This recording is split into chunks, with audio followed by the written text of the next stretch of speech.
and go. Hello. Welcome to Voice from the Baltic Star.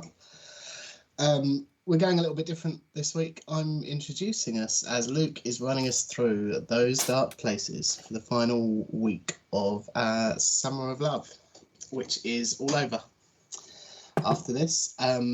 Sorry, I'm having to check my screen down below as to who's where.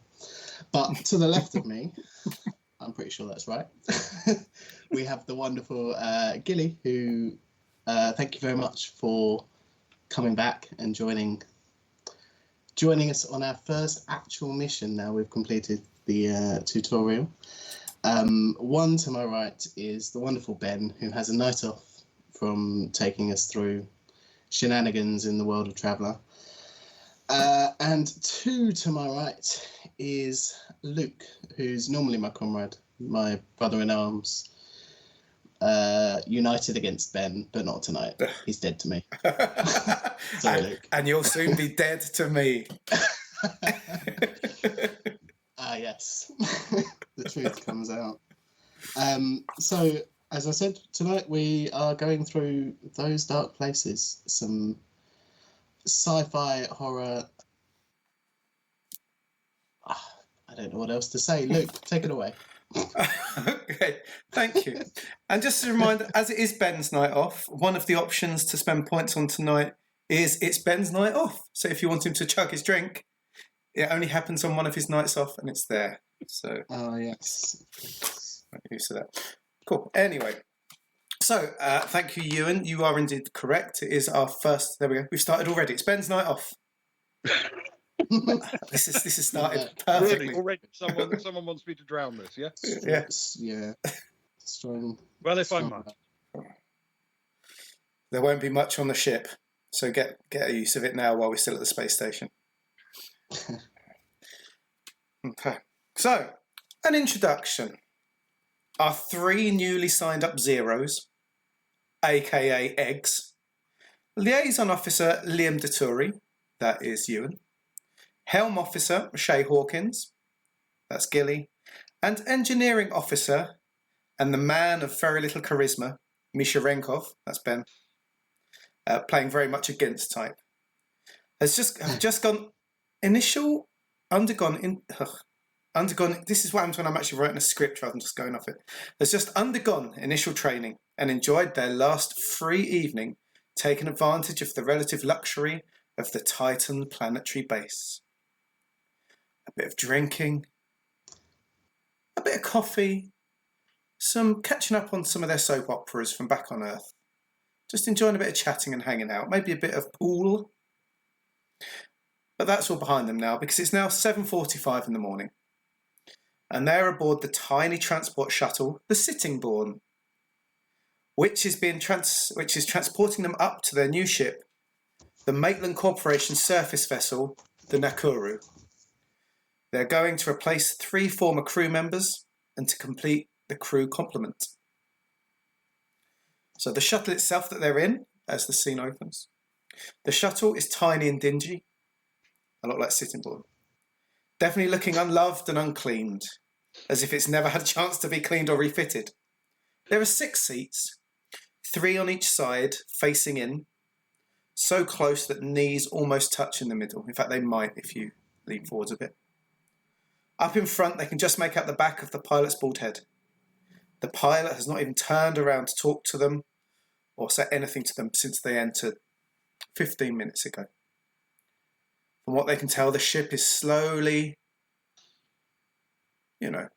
as far as these things go, flying up from the planet into orbit to touch with the Nakuru. And like I say, this is where our story begins. Just quickly before we do, Ben, there's a second Ben's night off, so I don't know whether you accounted for that one or not. Thanks, Mr. Lella. I'm going to be useless tonight, so there we go.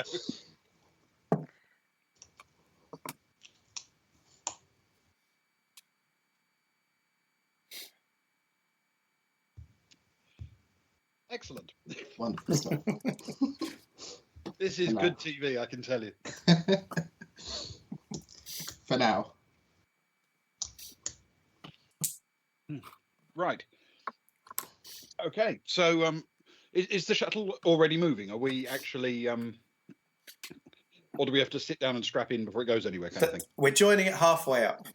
You're strapped in. Okay. It's a generally smooth flight. It's a flight that's done many, many times with, adults, children, your bit of livestock, judging by the smell. Yeah, unless that's Liam Dettori, who hasn't washed properly this morning. I'll have you know, as liaison officer, he is always on point with at least his smell. Maybe not the rest of him. Yeah, I suspect we are livestock, at least as far as the company's concerned. You're valued employees. Yeah. Yeah, that's why they call us zeros. So, okay, yeah, well, settle in. And there isn't a view, is there? There are no sort of convenient portholes or anything like that. Just past the pilot's head, you can see the small window that they're looking out of, partially to you. They're mostly working off of the old CRT screens, but there is a small screen you can look through, and you're very much heading away towards a smear in the distance, which looks like the Titan orbital base. Yeah. Okay. Well, this is not as terrifying as some things. That's the spirit. Yeah. Yeah. So far, so good. Easy, really. It certainly seems quite pleasant, if not cozy. Yeah. Sorry, Ben, there's another one. I'm trying to spread them out for you. Just as Misha Renkov talks about how easy and safe it is, there is a sudden shake in the cabin as the pilot has to dodge some kind of incoming something. Who knows? But it does dislodge something loose from the ceiling that flies into the back. And as a starter roll, I'd like you each to make, just so we can get back into the swing of things, I'd like you each to make an agility roll, please. It is a standard. Let's go an easy agility roll. So all you need to hit is a 6 for a partial success or more. So you take your agility and you roll one dice. Okay. So It's 1d6. It's not a scientific instrument that is flying towards us, is it? Because no, it's my second job is science officer. You grab it from not wanting. It's just a bit of ceiling detritus that's been rattled off over many years. I rolled a 3 and I have agility of 2. Okay, so that's 5 for you. Okay, that's good to know. I rolled a 1 with my agility of 1. Okay. I rolled a 4 with an agility of 4, so that's 8. So as the detritus flies backwards down the ship towards them, Shay Hawkins spots it. She manages to duck her head down and sort of swerve aside. Unfortunately, the two guys aren't quick enough, and in almost a Laurel and Hardy style, it bumps into Liam Dettori's forehead and pings across like a snooker shot into Misha's chest, knocking him backwards with a grunt. Misha's his chest is sore, but Liam is already nursing a small gash to the head. Tell me, he will shout forward to the cockpit. Do all of the ships fall apart quite so easily? So the pilot turns around, and you notice from his complexion and his eyes, he is a Sam, one of the androids. It's very rare that SAMs are employed to fly craft. In fact, you would not normally see a SAM pilot. But because their lack of capability to make split-second decisions, as has just been proven. But these shuttle flights are so basic that the SAMs are quite easily programmed to almost just run as automated drivers, really. You can see from his top, his name's Oswald. And he vaguely gives you a bit of attention, mostly at the sound, and just says, "I'm sorry, sir," and turns back to the screen.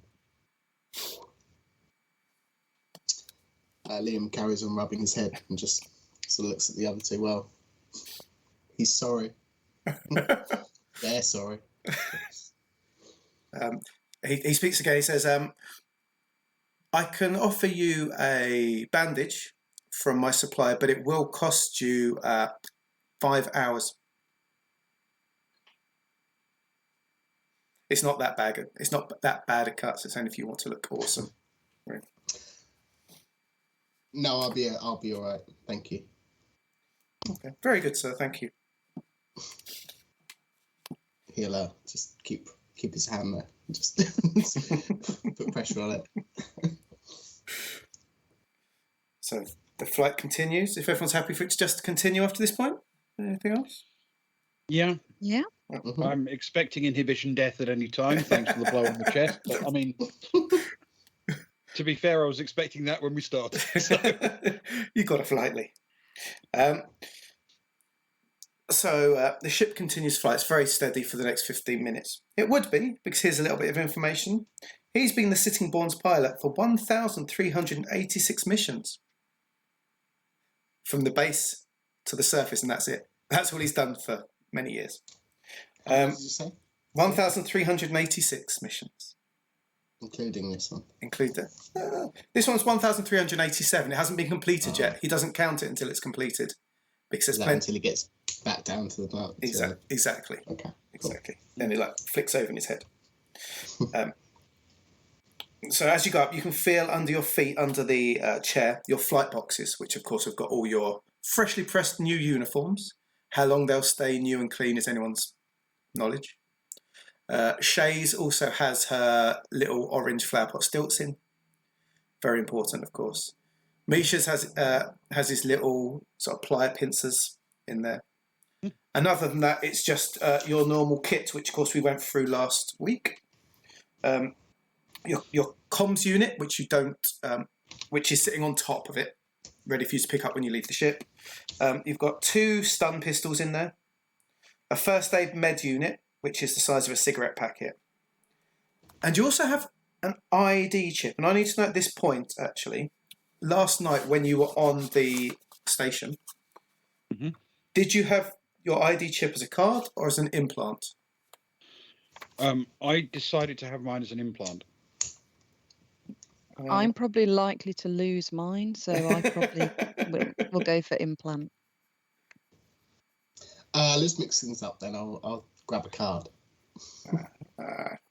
He's not trusting of all these implant stuff. I don't blame you. Is that each person gets those things that you listed? Yeah. Sorry. So in your box, you'll have all your uniform and sort of supplies, 7 pairs of company pants, 7 pairs of company socks, a couple of pairs of overalls, some t-shirts, a jacket, a cap, a woolly hat, some gloves, light gloves, some heavy gloves, your stun pistols, your first aid med unit, and your comms unit resting on top, and any of the things you got from the base before. A canister of alien repellent bat spray?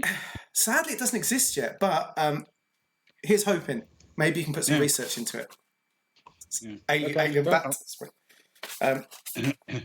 Cool. That's all you've got so far. Because, any other food or drink you want on the ship. Not that it's great, but it's there. Sure. Okay.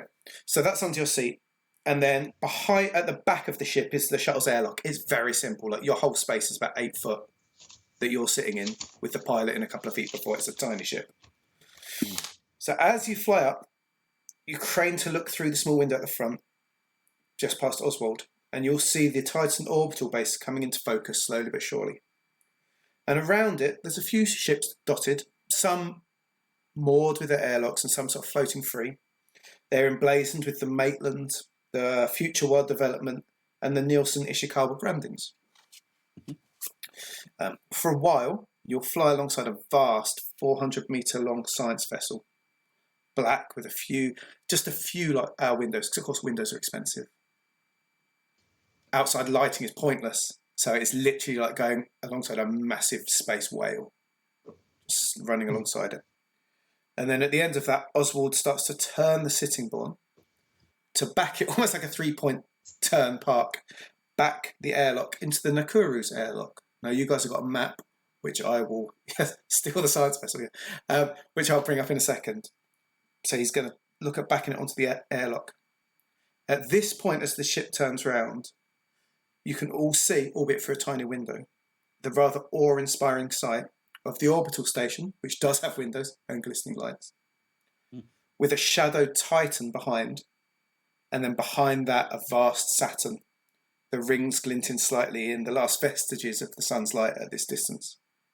So actually, the last thing you're seeing for a while is actually quite pretty in a way. Definitely very awe-inspiring. But sadly, that is the last thing you see of the outside world for a while, because the airlock shudders, and Oswald half turns. And we can hear him say, equalising pressure. Pressure equalised. Hello, Nakuru. This is the Sittingbourne. Can you read me? There's a moment and a crackle. Hi, this is... I wouldn't say hi. Hello, this is Evan, the Sam on board the Nakuru. We acknowledge your presence. Welcome to the Nakuru. With this, the airlock hisses open. I'm going to bring the image up. I don't want to exit. That's not what he says. That's what I say. Sorry about the size for some people if it's a bit small, but it's there. The airlock opens. Your comms units crackle into life. And Evan asks you to join the rest of the crew in the mess for the mission briefing.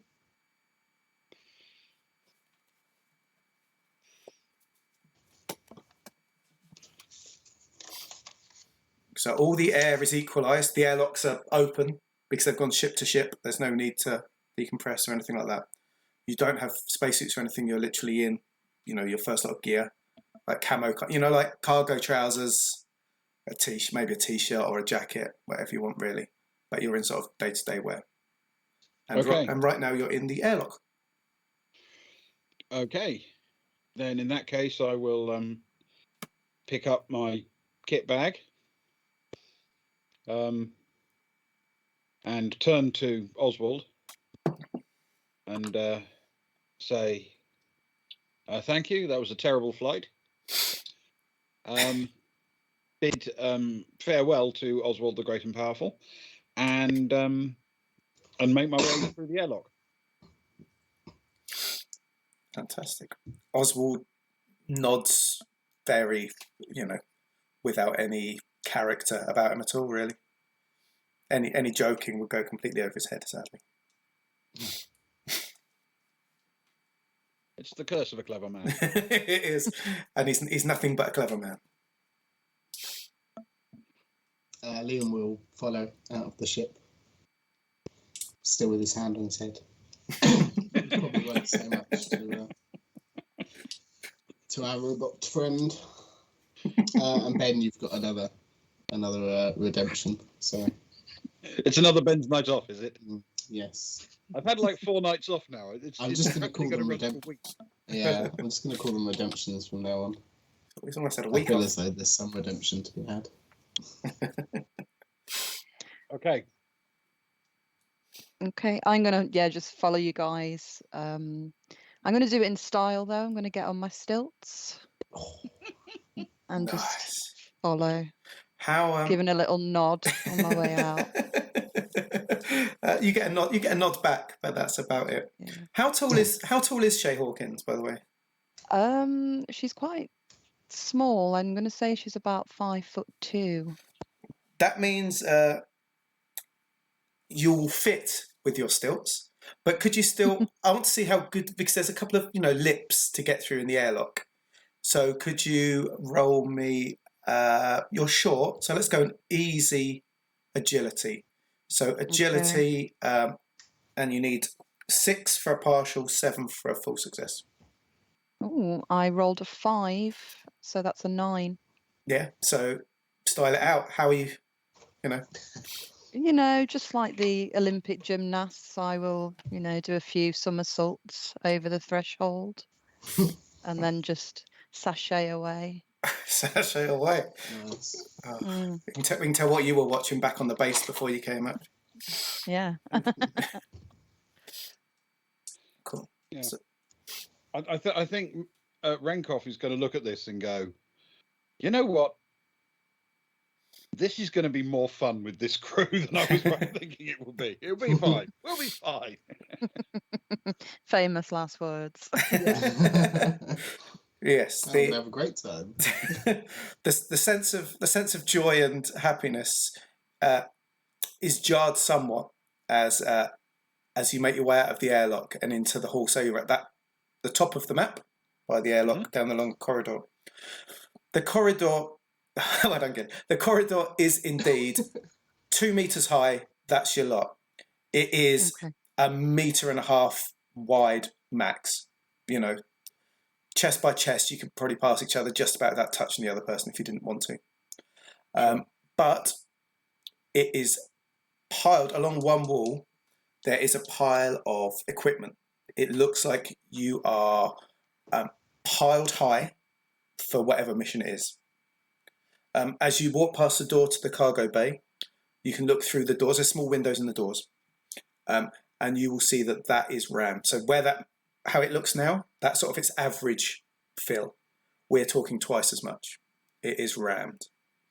You've got all down that wall, thin boxes, but 30-centimeter boxes just piled to the roof along one side. The sense of claustrophobia is huge. For a start, it's covering. You've got those sort of put in lights down, along as you go, like you had in training. But of course, the lights on one side are gone; they're covered. So you've got a weird shadow because it's light only coming from one side. Yeah. If there was a creaking, it would feel like an old ship that was sinking, quite frankly, at this point. Nice. So, silly question, probably not relevant, but I'm going to ask it anyway. That line of boxes piled against the bulkhead, are they piled against the bow bulkhead or the stern bulkhead? The stern, back of ship. A back of ship. Back So of ship. essentially against the other side of the bulkhead from the cargo bay. Against the so you're walking down that corridor from airlock to the left of the cargo bay. They're against the right-hand wall of that corridor, up against the cargo room. Up against the cargo bay itself, Yes. just the other side of the partition. Yes. Yeah. I can't shake the feeling that they've stacked this shit the wrong side of the wall. Well, luckily they've left entrances for the doors. It looks like whoever did it was against the clock. Time is money. Time is money. Get the stuff on. Leave the crew to worry about it. Time Okay. literally is money. Time literally is money. Sorry, Ben, you got another one. Thank Gilly. Thank Gilly for that. Thank you, Gilly. You're most welcome.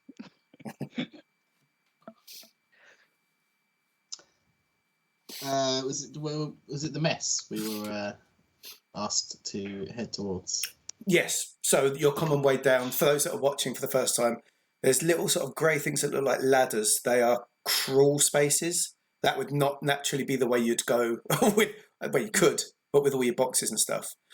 Those sort of bluer grey things are the corridors, the walkways, and the entrance to the mess is to the front, the left-hand side towards the front of the ship. Yeah. So in essence, I've probably seen this movie, so I'm not going into a crawl space. Training basically did give us a rough approximation of how to follow shipboard signs and things, so we can find our way to the mess, right? Absolutely, yes. Okay. Well, then in that case, I'm going to do the logical thing and turn right at the T-junction. Yeah. Maneuver my way down the spine of the ship as if I were heading to somewhere where I could rest for a long, long time, and then hang a right and make my way into the mess. Cool. Yeah. You guys following? Do you want to go anywhere else? Oh, I will follow. I will follow. Yeah, Liam will say he looks like he knows where he's going. Just follow on. Yeah. Wow, Misha, you've already given that look of knowing what you're doing. It's that just sense of certainty. So as you enter the mess, it's a room which has got four sort of long tables shoved against each other, so space for four people around each table. That's to the left as you look through the door. To the right is machines where you can get your food out. It's not very fancy, it's literally it'll get loaded in by the SAM generally every sort of day or two, and the food just comes out of the dispensers. There's a tray you can grab. There's a table which will have slightly fresher looking stuff on, things that might look a bit fruity or a bit, slightly more nutritious.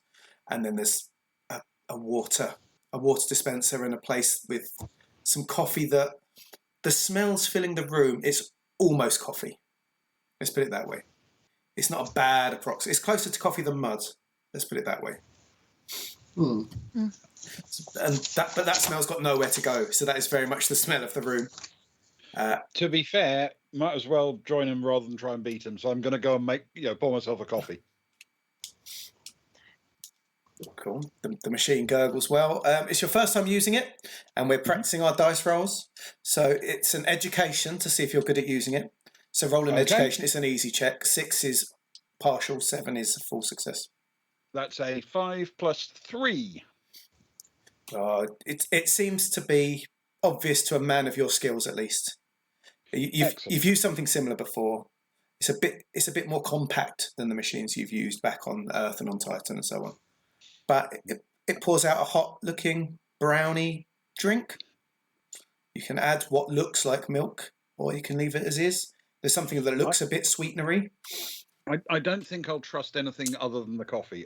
With this much access to this much vacuum, I'm pretty sure they can freeze dry coffee. So, I will, however, turn around and offer to pour a coffee to my companions. Yes, please. I will take you up on that. Excellent. I will pour a coffee, and I will look across at Liam and say, "Coffee, or is it bleeding you prefer doing?" He'll I'm not going to stand there with my hand on my head the whole night, but he's still got his hand on his head.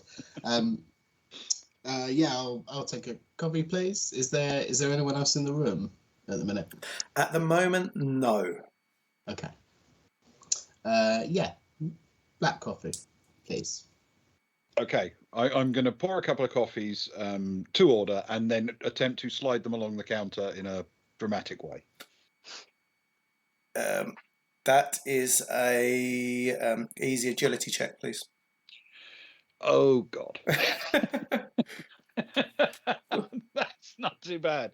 That's a 6 plus 2, 8. They slide with barely a drop out. Maybe the odd bit, leaving a little splash, but that's what you'd expect. Even the top cocktail waiters expect the odd splash. And it goes down to your 2 crewmates, and you've all got a coffee. Thank you very Excellent much. stuff. Cheers. I will find a chair and sit down and sip at my coffee and wait for transpirings to transpire. There will be transpirings. I don't doubt it.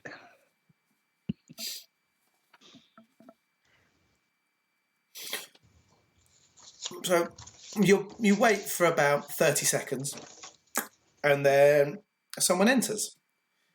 And it's someone who you can tell is not quite human. So from what you were told in the briefing and from what you heard on the ship, it is in fact Evan, who I'm going to keep calling Ewan by mistake, and I only realised after I wrote everything up that it was really stupid to have the name that's basically yours. I didn't base him on you, though. So, I mean, obviously, we're talking about a creature that's not technically human. No. So how about we just call it Luke? You could. That'd be easier for everyone. It'll be a +1 to all rolls. Yeah. The difficulty's going to be off the chart, mate, I tell you. Evan comes in, sort of bows a little bit. So, welcome to the Nakuru. My name is Evan. I've served on this ship for quite a while now. And he sort of looks at the fact you've got... It's almost like he was going to offer to help you in some way as he came in, but then noticed you've all got coffees anyway, and that Misha's looking rather comfy in his chair. Mm. And he's like, I see you've made yourself at home already.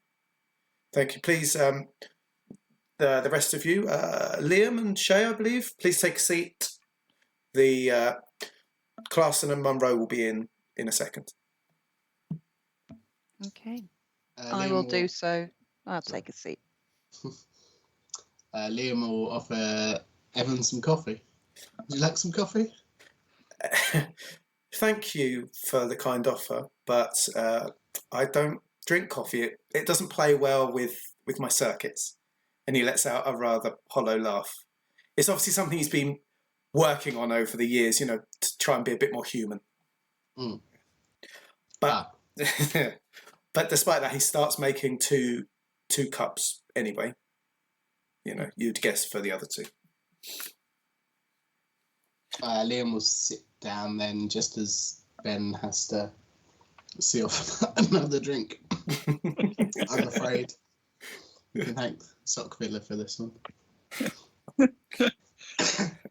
Thank you, Sock. I wonder at what I'm point rapidly that running out of the comes. actual ability to fulfill these, to understand. I've got very little left in the bottle of wine I started with at the beginning. No. This is not a good sign. And the problem was it was a Nebuchadnezzar. So, yes. We'll So- have to adjust the prices on these in the future. Yeah, they'll go up. Yeah. So as just pretty much as the coffee has finished being made, and he's added 4 sweeteners to one of them, and a lot of milk to the other, in walks a lady. She stops. She offers you half a smile, and says, "Welcome to the Nakuru. My name is Carla Munro. I'm the navigator. I'm a 6. It's nice to meet you all. Please make yourself at home. Mikasa," and I don't know the rest. Isukasa? She doesn't know. She's not that educated. She's about level with me in that regards. Obviously, Renkoff will immediately respond with, "Don't do yourself a disservice. You're at least a 7. Oh god. Roll a charisma. Against her. We're gonna have a first. So we're gonna use this to take an opposed roll. So we each roll 1 dice. We add our skill, and the highest wins, and a tie re-rolls. It's a 1 + 1 for charisma is a 2. Okay. She's only got a 1 charisma. No, she's got a 3 charisma, and she's rolled a 3, which is 6. She raises an eyebrow quite arch at you and says, "You're the funny one. Okay.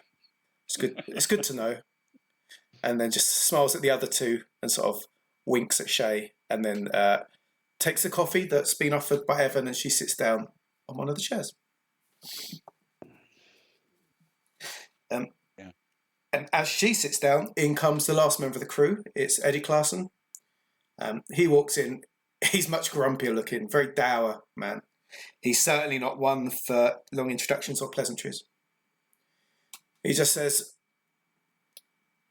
"Hello, Eggs. I'm Eddie Clarkson, 18, Chief of Security. You're replacing some really good crew, so don't mess up."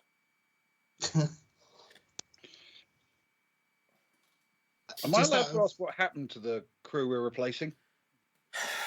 He sighs. Well, 2 of them retired. 2 of them hit 25. Good man, good woman. They're off enjoying their retirement. The 3rd one did something really stupid and deserved to die. They put our lives at risk. They didn't close the L up properly. They didn't seal it properly, and we had a big emergency. But, space took them, and so be it. It's what happens with eggs. They're prone to making stupid mistakes. I'm with you. Airlocks are not to be messed with. He sort of, And we certainly are prone to making stupid mistakes. he sort of nods at Misha and looks a Liam bit worryingly. points at his head. Eddie sort of reaches over to some napkins and chucks a couple towards you. Thanks, much appreciated. Just out of curiosity, did he get the milky coffee or the like 6 sweetener coffee? He actually got the really milky coffee.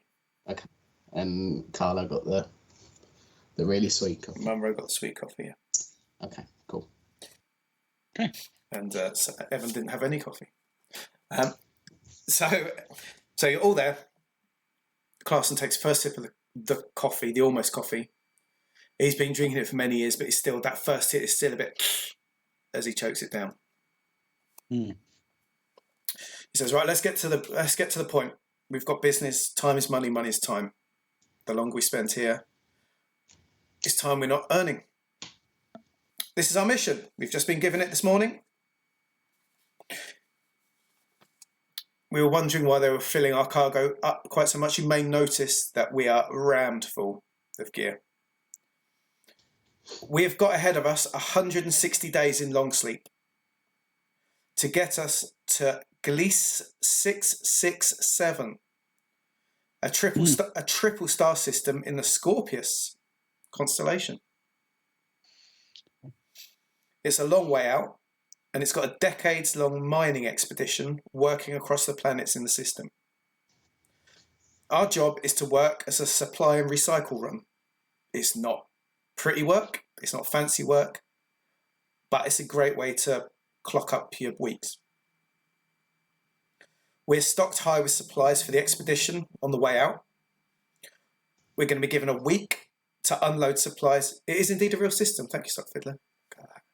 We're going to be given a week to unload supplies, and we're going to reload with all the empty boxes, the crates, anything that can be reused and recycled to save the company money. Okay. So we're rammed on the way full of stuff. We're rammed on the way back with empty stuff.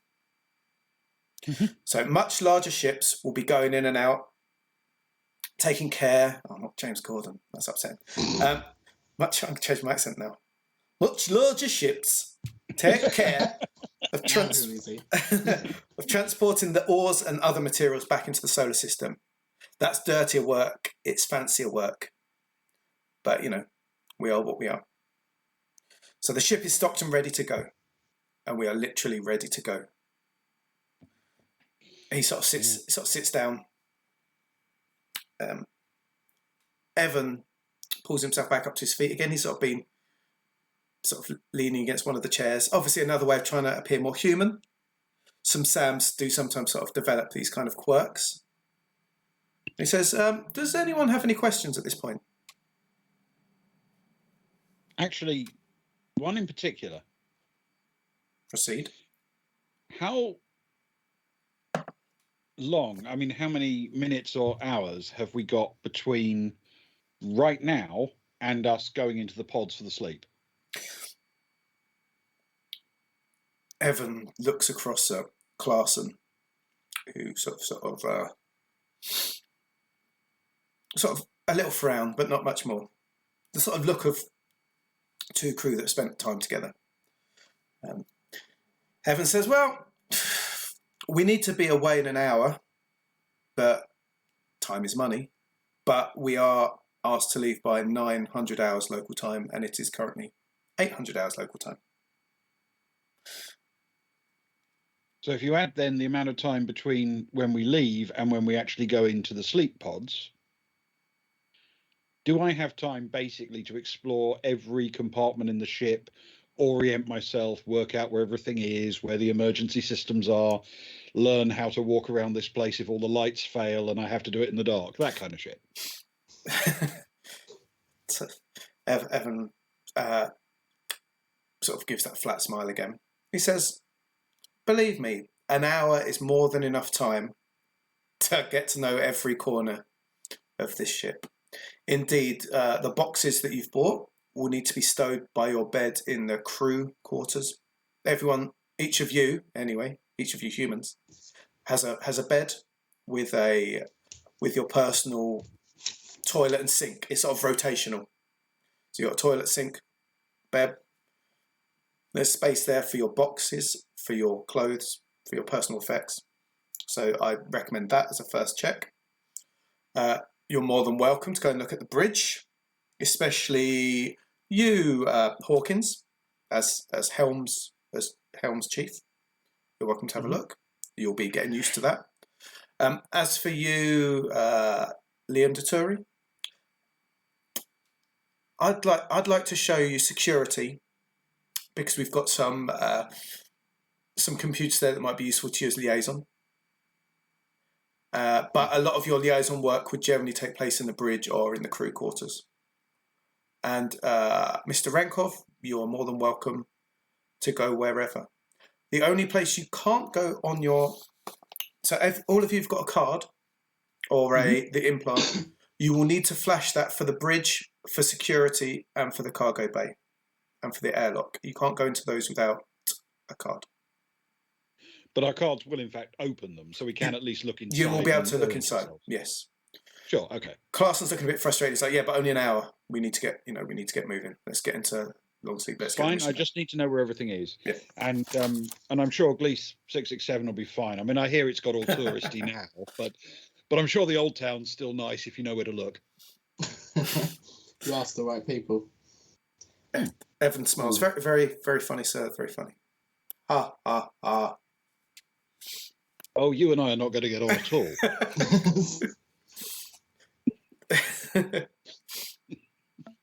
Sorry, Ben. ID Visions has joined in now. You're up again. I'm not sorry. I keep saying sorry. I'm not really sorry. To be fair, I do owe him a set of dice that I haven't actually sent him yet, so that's That seems fair. Monroe climbs to her feet and says to Hawkins, "Do you want to come and look at the? Do you want to come and look at the bridge? Do you want to see your place of work?" Yep, sure. Lead the way. Cool. So, are you still on your stilts at this point? Yeah. Keep it cool. She looks down. She goes, nice stilts. I always wanted a pair, but all I ever got given was one of those space hoppers with that face on it. Oh. Hated that face. Nightmares. Arguably, they are better than the stilts. That's personal. I'd quite like to be space hoppering around right now. Because that's what I'd love to be on those stilts, but as you can see, I'm 6'1", and I don't think I'd fit without crouching down. Well, maybe when we get to Galish, you can have a go. Oh, I hope there's a bit of time. They'd love to see them there. So she leads you down the very long corridor towards the front of ship. You go through the front towards the bridge, and then just before you get to the long sleep area, you'll see there's a door, and like an emergency fire airlock sort of door that can be shut if need to. If there's a problem, you need to shut the bridge off, in the long sleep. Then you go past, and then to the left and right, there's the doors into long sleep. And then straight ahead, there's another door which she blibs her hand up against, and it slides open, and you are in the bridge. Now, the bridge is not big.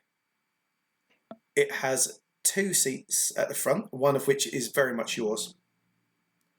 And in front of you is the only view out of the entire ship. So lucky you.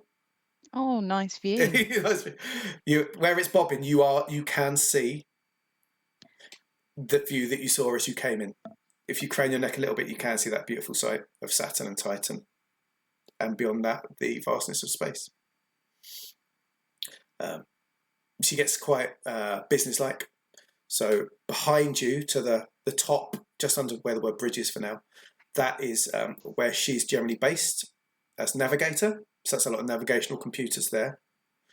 Okay. And she says, sometimes I'll sit down next to you if needed, but we'll be working a lot together, getting the ship where we need to get it when we're not in long sleep. But below where she is, so to the left of where she is, that's just more piles of stuff. It's stuff that you might need up front quickly to save the long run up and down.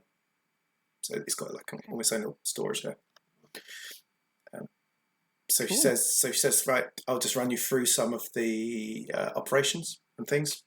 Is there anything? Have you got any questions? Anything you need to know? Where's the big red button? uh, she laughs. Said, we used to have the big red button, but at least the ship did. But I was told it was taken off about a year before I joined because people kept pressing it, even when it was sort of separated from things and it didn't do anything. People still enjoyed pressing it. So I guess you could paint one of the other buttons red. Maybe a safe button, one that just puts the windscreen wipers on or something.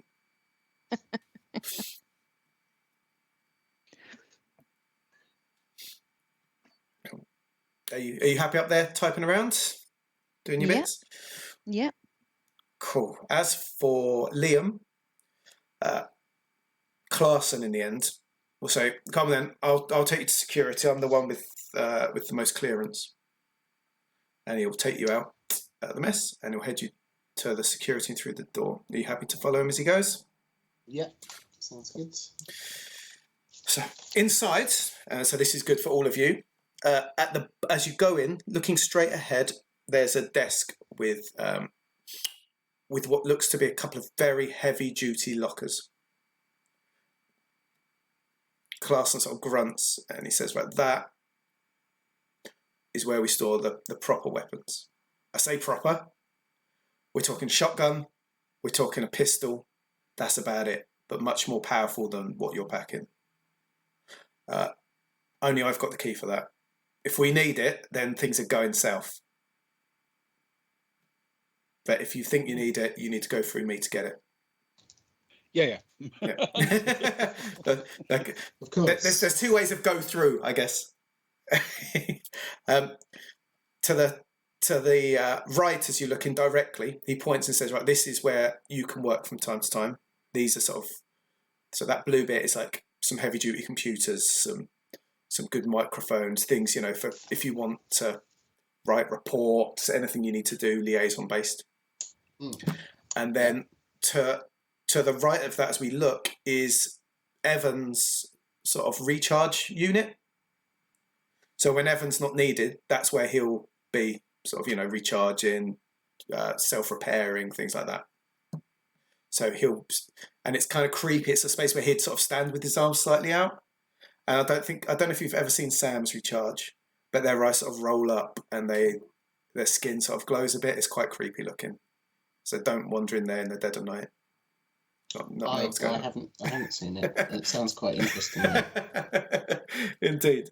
So it might be worth checking out. And he says, otherwise, the best place to do when you dump your stuff at the crew, there's computers there you can use, and up at the bridge, you can use their stuff. It's not really my scene, but talk to Munro. She'll be able to point you. You might be up there if we need to talk to someone. Communications and you talky people doing your talky stuff. And he just sort of dismissively waves towards it. You got any questions? No, I don't think so. I think that all seems pretty straightforward. Evan's Evan, are they in charge? Who's in charge up here? Clarkson sort of smiles. Really? And he'll give him a wink. For this ship, I'm 18. So I'm in charge. Biggest number is like the biggest boss. However, he sort of frowns. It's obviously something that's sort of, upset him for quite a long time, I guess. However, at times Evan is the voice of the corporation. And so when he makes suggestions, then they're often more than suggestions. Still, they make your coffee for you at least.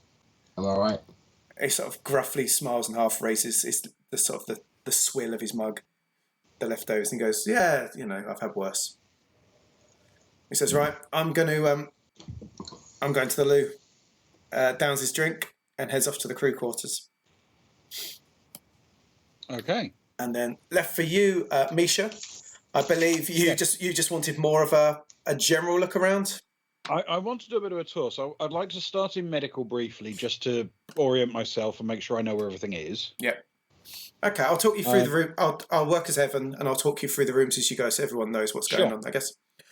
Yeah. So Evan leads you up to medical. To the left, as you go in, there's a medical bed. There's one medical bed. So if 2 people get badly injured, that's not great. It's a small ship after all. You've got a chair. No, it doesn't matter how big the ship is. If 2 people get badly injured, it's never great. It's not great, no. And then to the right, it's a small room. They're all small rooms, of course. To the right-hand side, there's a cupboard that's piled high with some bandages, some medical supplies. Very kind of basic stuff. Some stuff for sorting out burns. Quite a bit of burn stuff, to be honest. Gauze, a lot of, I don't know, oils and creams and things that might be useful. And then above that, there's a load of computer stuff. A desk with a medical computer. Mm-hmm. And then a few other tools and things like that. They're all sort of locked away at the moment. Being like a scalpel, or bone saw, some medical supplies. Yeah. Yeah. Okay, that's fine. I mean, as long as in case of emergency, I just want to know where everything is, if you see what I mean. Yeah. So if you need anything medical, that you could probably use that computer for sciencey stuff as well, I would imagine. So that's not a bad place for your medical and science. And I'm likely to find Shay Hawkins in the bridge, and she's our medical person, so she would be where I'd run to if my arm's fallen. So that's true. She's got the most ground to cover. As long as I know who I need to scream at and where I need to go, we're sorted. And unless she's also screaming. Well, yeah, that's possible. I mean, that is very likely. But I'm aware that we're working on a corporate timeline here. I've got a limited amount of time to absorb all I need to absorb. Yeah. Okay, I'm going to head over to the crew compartment. Yeah. So, in the crew compartment, as the most senior, Clarson's obviously had choice. He's taken the far end bed. So you've got your 5 beds. 1, 2, 3, 4, 5. So Clarson's taken the far right. Munro has clearly decided she wants to be quite far from him, and so she's second from the left. And you've got second from the left. Second from the left. She don't want to be directly opposite the door. Who wants to be directly opposite the door in the vent? That's not a great spot. You're right. But otherwise, the 3 beds, if you want to dump your stuff and claim one, you're more than welcome to claim one. I will park my titty box on the middle bunk on the basis that that's equitable. Yep. Okay. So next to one across from Munro. Yeah. Between the 2 of them, but just slightly closer to her than him. Yeah. Is that how you feel things have gone so far? You're definitely a long way from him. Well, if the android was sleeping in here, I'd be as far away from him as possible. But the reality is, the others are human, so I can live with that. Thing is, he doesn't need to sleep, so he could be leaning over watching you when you are asleep. Oh, don't say that. That's awful. His eyes sort of glowing and sort of, just waiting. I was thinking it'd be a while before we got to the nightmares on this one, and suddenly there they are. Great. Yeah. It's a problem with SAMs. Although they try and be human, it's almost like it's the uncanny valley. The more human they try to be, the more it puts you on edge. Brain, it's Ian Holm with dead eyes. Yeah. God. Pretty much that. Cool. But the middle bed is yours. I'll aim for the middle. It's equitable. It's directly opposite the actual computer systems, desk and titty box storage. It's fine. Yeah. Cool. Nice one. So that is your space. You hear over you crackle over your record. Are you okay with what you've seen, Ben, so far? So far, yeah. As long as I've got room for my titty box, I'm fine. Evan stands by the doorway, sort of letting you look around. Then he sort of, his head looms in a little bit, his eyes flashing a little bit. Do you want to see anywhere else? Well, yes, I want to be more specific than that. I want to see everywhere else. Okay. So he takes you through, shows you security. We already know security. Liam's been in there. So Yeah. If Liam's still there, I'll nod to him as I take a quick visual tour. I'm not looking for details here. What I'm looking for, obviously, is where things are located relative to each other, where there are emergency supplies. So in security, I care about where they keep the guns. Yeah. In medical, I care about where they keep the drugs. That kind of stuff. Yeah. Okay, that makes sense. Then he sort of leads you back to the middle, the main spine, I guess we'll call it, and takes you towards the cargo bay, past the piles of boxes, takes you through the northern door, opposite the web mess. Yeah. You go in, there's just, like I say, there's probably twice as much gear in there as there is, and it's piled up to the ceiling. It's twice as high. So if you look at your maps, and people can see it on the bottom of the screen just about, the cargo area is twice as high, so it's 4 meters high. Yep. So it's a bit more imposing, I guess. If it was empty, it'd give you a nice sense of space, but the fact that it's rammed is even more imposing, I guess. Full of boxes, crates. So you walk through that door and he just leads you, he sort of points slightly to the left and then leads you down. The three bits in the middle are kind of cranes, for moving the heavy boxes from one side of the room to the other. There's a couple of wheelie wagons that you could put heavy stuff on to wheel down the main spine and so on. Are the cranes fixed to the in location, or are they get away from her, you bitch kind of walkers? Oh, you wish. The middle one is fixed. The other two are kind of on rails. So they just enough that you can get from the bottom to the middle with them. The reach is quite long, and generally the heavy stuff is stacked around them by, that's the tradition, I guess. The lighter stuff is further away, so the heavy stuff is to put on, if that makes sense. Understood. So okay, well, assuming Evan isn't going to stop me, I will meander my way through the piles of garbage that we're shipping and come back into the corridors through the other exit from the cargo door. Yeah, the one opposite the word security for those on a small screen. Exactly, yeah. So if it's not clear for people, there are two doors into the cargo bay, one almost opposite the word mess and one directly opposite the word security. Yeah. So I will maneuver my way through and do the loop. Yep. Next, he'll take you up to medical. Oh, no, you've done medical. You did medical first, didn't you? Done medical. Medical. Done mess. So done airlock. Done security. Done crew. He'll take you just walking without... He's not one for small talk. Takes you down to bridge where Hawkins and Munro are. Munro sort of showing Hawkins some buttons. Are you taking it in, or are you trying to prove that you know a lot? Oh, I'm going to try and prove that I know a lot. That's what I like to hear. Right, you're going to roll I've got a bit of a chip on my shoulder. You're going to roll your education against her. Are you going to try and prove that you know more than she does about her stuff or about your stuff? About my stuff, I think. Okay, so she's got an education of 4. Yours is 2, but you get +2 for Helm. So you're both rolling at +4. Okay, let's go. Oh, I got a 3, so that's a 7. And she got a 4, so that is an 8. So as you're trying to talk about the noobly bits attaching to the what's-a-jiggers and how this and that, everything you sort of bring up about, I've done this is how this is. She's like, yeah, I know. It reminds me of the time I did this. So-and-so told me this. Sort of everything that you talk about. But she's been on the ship 6 years at the end of the day. You don't make a fool of yourself, let's put it that way. And it's kind of endearing. She's not snooty. She doesn't think you're an idiot or anything. That's good. That's good. There's a bit of bonding. She isn't being too superior or anything. So, and she's nodding along. You know your stuff. So she's quite that's cool. Cool. She feels confident that you can fly the ship if need be. If there's a little bit of trouble, you should be all right. So yeah. So Actually, that's. I'm quite pleased there's someone who can just fly the ship. Yes, so am I looking at. So are yours. Yeah. So at that point, that's when Misha comes in through the door as Sam sort of stands back. It's not really his area, Sam. He's not trained for that sort of thing. He's not programmed for flying and navigation. It's not his thing. So he leans back while you can go in and sort of poke around a bit if you want to be annoying or just look around.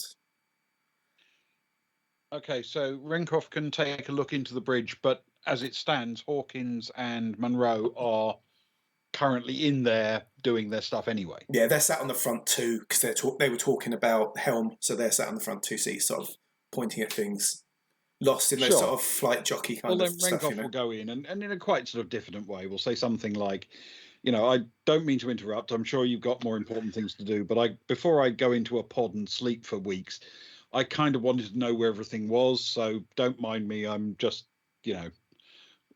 taking a quick tour of the ship to know where everything is.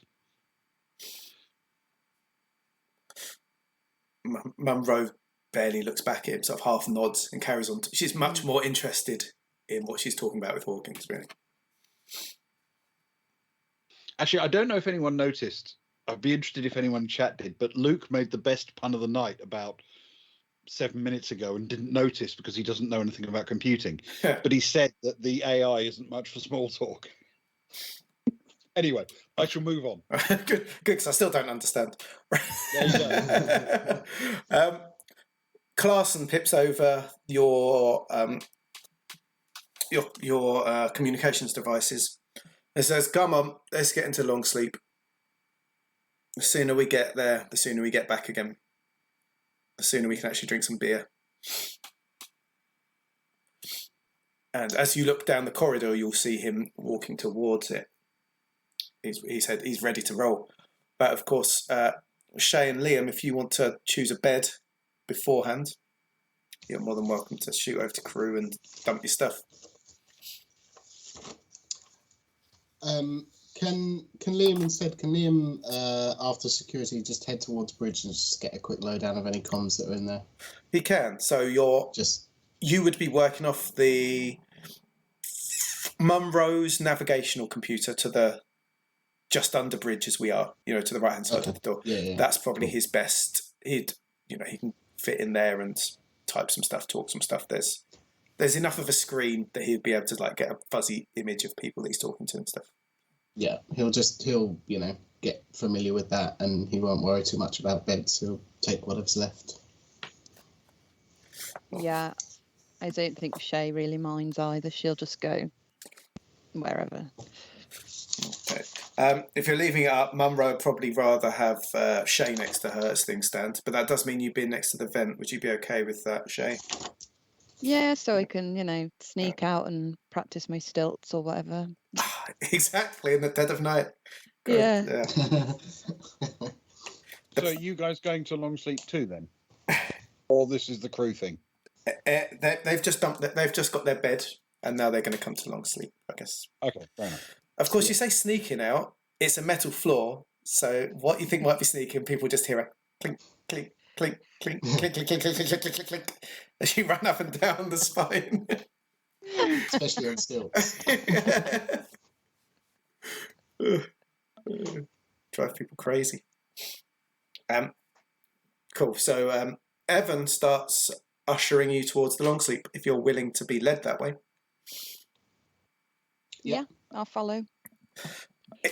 It doesn't really I matter. have this weird intellectual problem, which means I have to kind of, as soon as I realise that's what he's doing, I have to shove Evan aside and stride to long sleep ahead of him.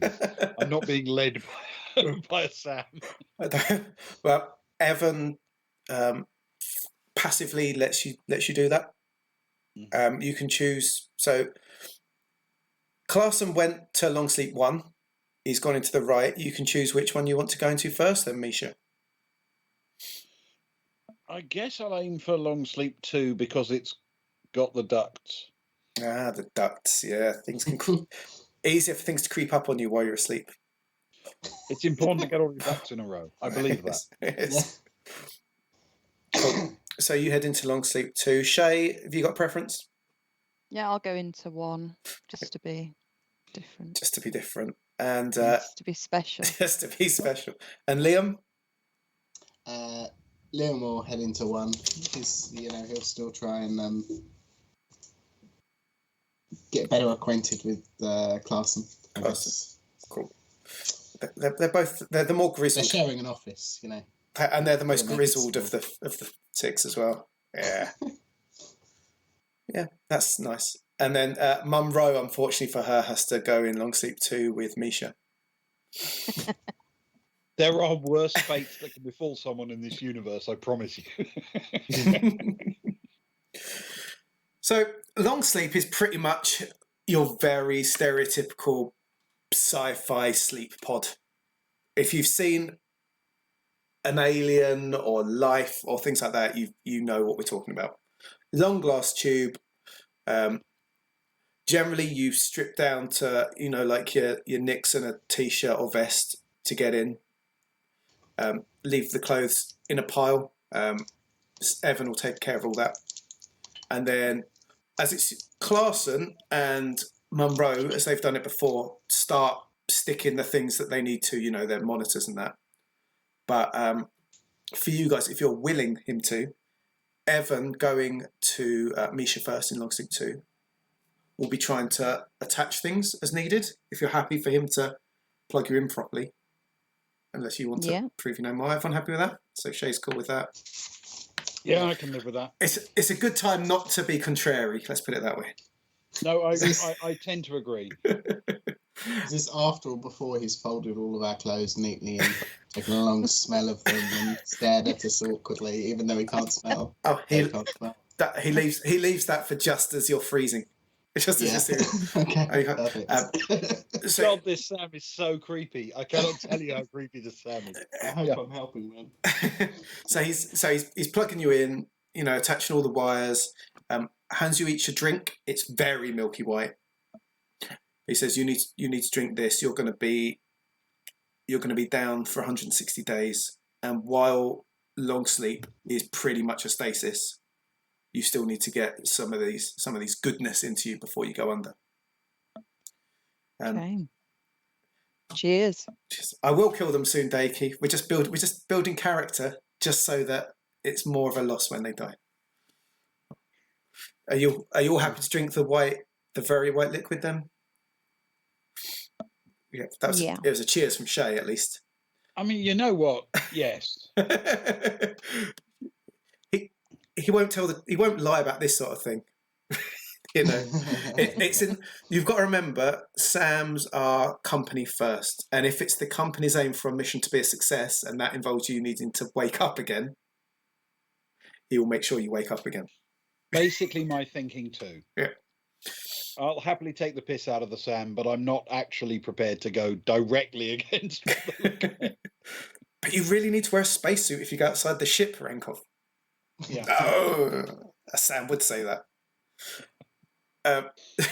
Cool. So the white liquid goes. It's weird because it's body temperature, and so you barely sort of feel the change in temperature as it slides down you. You can make sure you're comfortable. Sort of, there's nice pillows, a bit coffin-y maybe. You lie back, and he presses the button, and with good sci-fi sound effects, which I know Sock Fiddler's the sound effects girl. They're going into long sleep. Can I get a sound effect, please, Sock Fiddler, of it closing with the bit of steam and smoke sort of coming out from the edges. Thanks. Also, can I do like either a vampire in a coffin or a buried alive thing as it happens? Like, so that's what people say. You can choose your deep sleep pose. Yeah, got to choose the pose for the freeze. Yeah. So we got a. That's good. So Misha, what was your pose? You've gone for the vampire pose. Oh, you're going to have bad cramp when you wake up. Liam, are you bothered about a pose as you're plugged in? Liam will still be holding into his head, trying to stop the bleeding. Yeah, that's it. With just a hand, or are you going to have the napkins still in there? No, he's probably ditched the napkins by now and is just still putting pressure on. He's going to spend weeks as a slaphead going. Yeah, as long as it doesn't freeze to his head. Takes 5 minutes to de-thaw once he's out of long sleep. stuck to your head for the next week. Shay, are you fussed about how you look as you fall asleep? I I think Shay's quite vain, so she's going to try her best to look very angelic. Oh, I like it. Oh, You know, cool. like the scene in Snow White where she's there with the flowers, like that. Oh, Yeah, yeah. sort of the hands clasped across the breast Yes. kind Oh, of I thing. like Yeah. it. That, yeah. Sort of a soft expression with those lips slightly pursed, kind of thing, like a. Slightly puckered up. Yes, yeah. Don't give Evan ideas. No. I get the feeling Carla will be impressed. Yes, yeah. Maybe that's just me, but So, so one by one, they swing down with the sound effect that Fiddler did. Sam does something to Eddie that obviously caught in his chest hair or something a little bit. So he lets out a bit of a scream, and the door shuts down with him giving Evan the middle finger. So the middle finger's up for his 160 days. Carla just looks a bit bored, to be honest. She's done it a number of times. It's the same old, same old. And with that, the long sleep slides down. And if everyone's okay, it'd be nice to take a 5-minute break at that point. Yeah, cool. absolutely perfect. For one thing, thanks to the contributors on the channel, and thank you very much for contributing, I have completely emptied my bottle of wine, so I need to open another one. Well done, everyone. Good work, chat. Good work. Cool. Gilly, you good for a 5-minute break? Yep. Nice one. Cool with me. Right, everyone, we'll be back in 5 minutes. So yes, have some music. Don't See you soon. don't go anywhere though. It's all going to get exciting now. We're going to kill some people, shall we? Shall we kill some people? Let's kill some people. Okay, now I need some music. Where's the music gone? Oh no, I've got to turn everything off now as well. Right, that can go, but we'll keep the sound on. Sound's still on, so that people don't get confused. It's just me being a bit idiotic. Let's turn that on. That's it. Just sing, Luke. There we go. Okay, back in 5.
It's not lies, Sock Fiddler. We're back.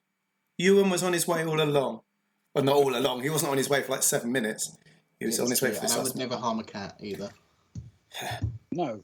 Who would kick a cat? I mean, I that's ridiculous. I do their bidding most of the time, Yeah. which is why I pop up and down. Is That's true. opening doors for cats. Here's the slave of the cats. Yeah. Yeah. It takes me a little bit of time to get my doorman hat on, but Aw. we get there. You should start a trend. Cats on the internet. I think it could be big. no, that will never take off, Ben. Never. Although what might take off is Ben having another drink. Yeah, we need to start with that. Sock Fiddler redeemed one just before the break, but I think the cameras might have been down when I saw it, so I didn't want to make you do it off stream, obviously. That is actually going to force me to open the second bottle of wine in an hour, basically. Pretty much. Well, that's okay, because we need to fill 160 days of long sleep, so... Yeah.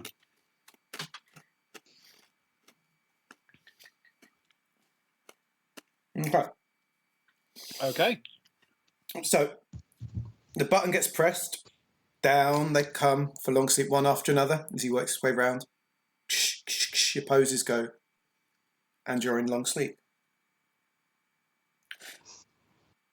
Renkov is suddenly aware of Evan's face leering over him Oh, you are kidding. as the long sleep pod slowly is open again after what seems like literal seconds. Of course, you're a bit groggy at this point. First of all, I need you to roll a d6 and tell me what you roll on it, please. Yes, of course. Thank you. Happily do that. Good. It's a 5. Okay, you're okay. Oh, great. Evan reaches over to you with another cup of white liquid and says, Renkov, can you drink this quickly, please? I need your assistance. Okay, I'm not really good at anything, so that's bad. Yes, I will drink it quickly. If nothing else, this stream has taught me to drink quickly. At least we've been training you well. Long sleep pods always leave you feeling like a bad hangover, at least for the first half an hour. You've got that throbbing head. Even if people are in it for a day, it can leave that pain. So you don't feel great. You don't feel yourself. The liquid immediately takes the edge off, but you still don't feel great. Your body feels tingly. Your fingers are a bit cramped from your Dracula pose.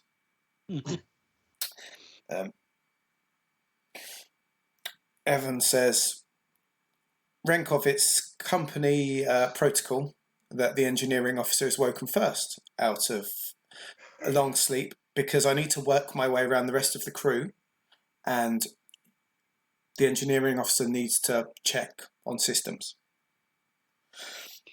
He says, that's protocol. However, you won't have noticed, but we are only 80 days out from our 160 days. And there's a problem. We've been hit by unknown debris, which has damaged our comms and our navigation systems on the port side of the ship. That's the left, isn't it? Yep. Yeah. I've managed to wrestle the ship into orbit around the planet, the nearest planet I could find. Maitland will know that the ship's communication's gone offline. That's all they'll know. I believe we're in a binary star system called the Procyon binary star system. While I wait the others, can you please try and make some sense of the systems? And then he moves from you onto Mum Rose pod and sort of starts the process there and leaves you. Okay. Well, Given that there's no actual engineering console on the ship, I mean, literally at all, No. logically, the first place to start is the bridge, I think. Yep. So I'm going to groggily drag myself to front of ship and try and find out what's going on the bridge. Okay. Right, bear with me a second.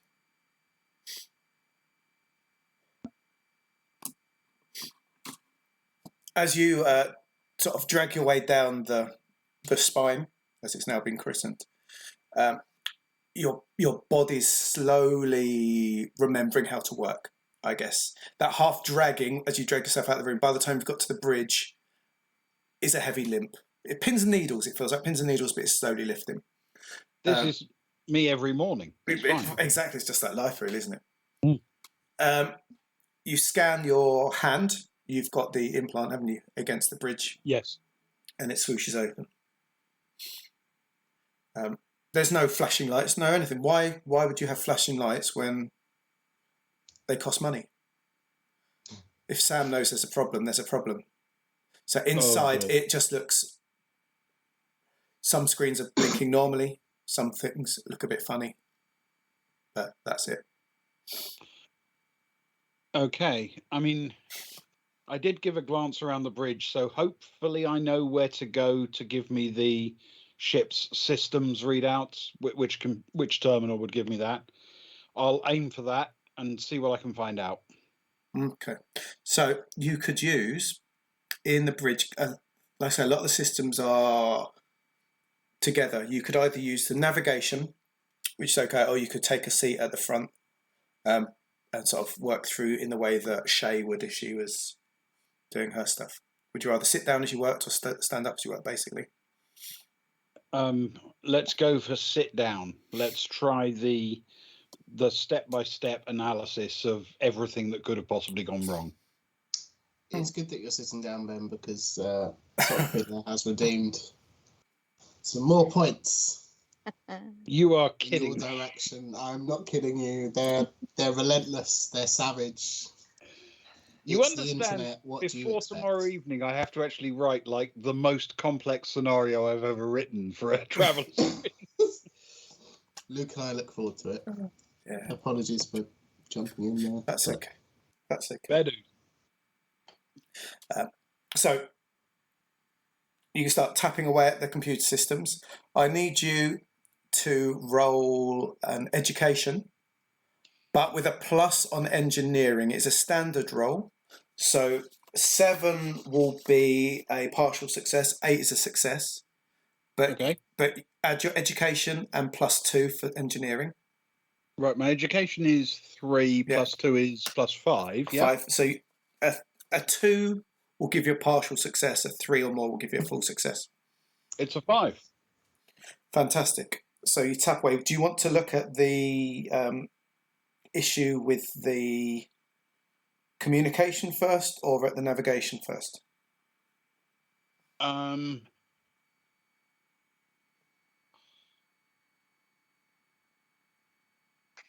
Communication is a secondary problem. Okay. So navigation is key. Right.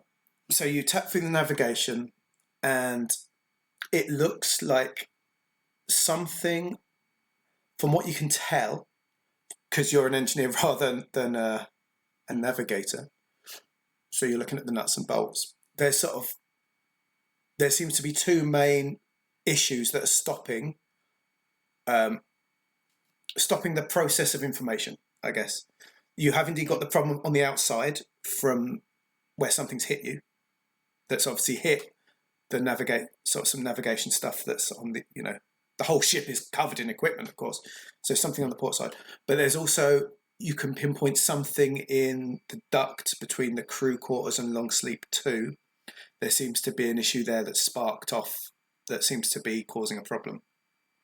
So you've got 2 main points of problem blocking the navigation.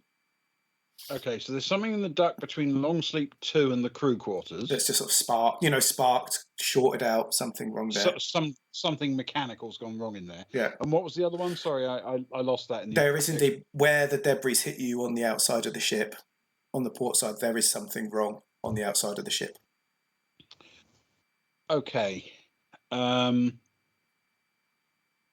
I, from my console, or do I have information on the state of other people being woken up and how long that will take? Munro, in fact, has been woken, and she's sort of walking down to the front and sort of settling in. She's obviously had the same talking to, and she's over at her console tapping away, her standing console. She's barely spoken to, you know, she's hanging and she's stressed. Shay, as Helm, and therefore seen as quite important at this point, is just been woken up.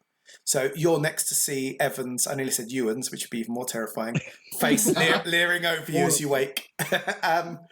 And it is open. You've got that horrible hangover feeling. Theoretically, I've got Munro, yeah, and Hawkins is en route, but I haven't seen her yet. Yes, and while we're with Hawkins, can you roll a dice and tell me what you rolled, please? Yeah. Oh, a 6. You have soiled yourself during long sleep. Oh, this always happens to me. It's a 1 in 6 chance. It's in the rule book. There's a 1 in 6 chance of soiling yourself during long sleep, which you have done. Evan's seen it many times before. He reaches down next to you and hands you a towel, which is there for that purpose. And he says, "You know where your change of clothes are. When you're ready, please join the rest in the bridge." Yes, and let's never speak of this again. Let's avoid that conversation, sure. Okay, so I've got access to Munro. I mean, she's actually physically present, even if she's busy. Yep. Then I will tell her that I'm worried about potential impacts on the port side of the ship. Yep. And that might impact all sorts of things. But I've also got this reference to a thing that may have penetrated deep enough to impact the duct between Longsleep 2 and the crew compartment. Yep. So if she can handle the exterior of the ship, I'm going to go and look at that duct. Okay. She's tapping away. Just we've lost Ewan and Ginny's faces. This is very sad, actually. At the back. Phew. She's tapping away at the system. She's frowning. She's trying to sort of firefight and problem solve, I guess. She sort of takes in what you're saying, half nodding at this point, tapping away. She's managed to get. She presses a button. She pulls up like an external camera. There's a few external cameras pointing at different angles of the ship. She tries out a few that flash to different parts, showing in different parts where it's half ship and half space kind of thing.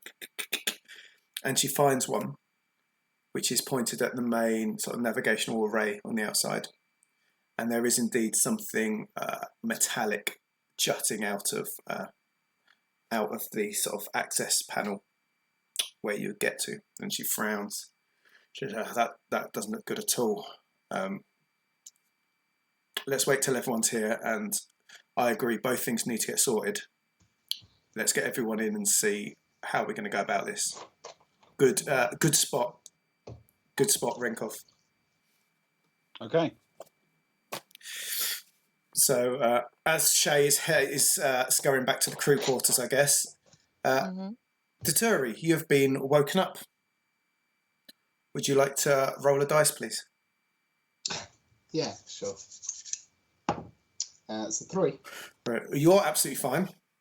Well, I say fine, big hangover. You got to drink the white liquid that Evan has given you. You'll understand why you've been woken up last, of course, being the liaison officer in the middle of space where there's no comms. But again, he explains to you the problem.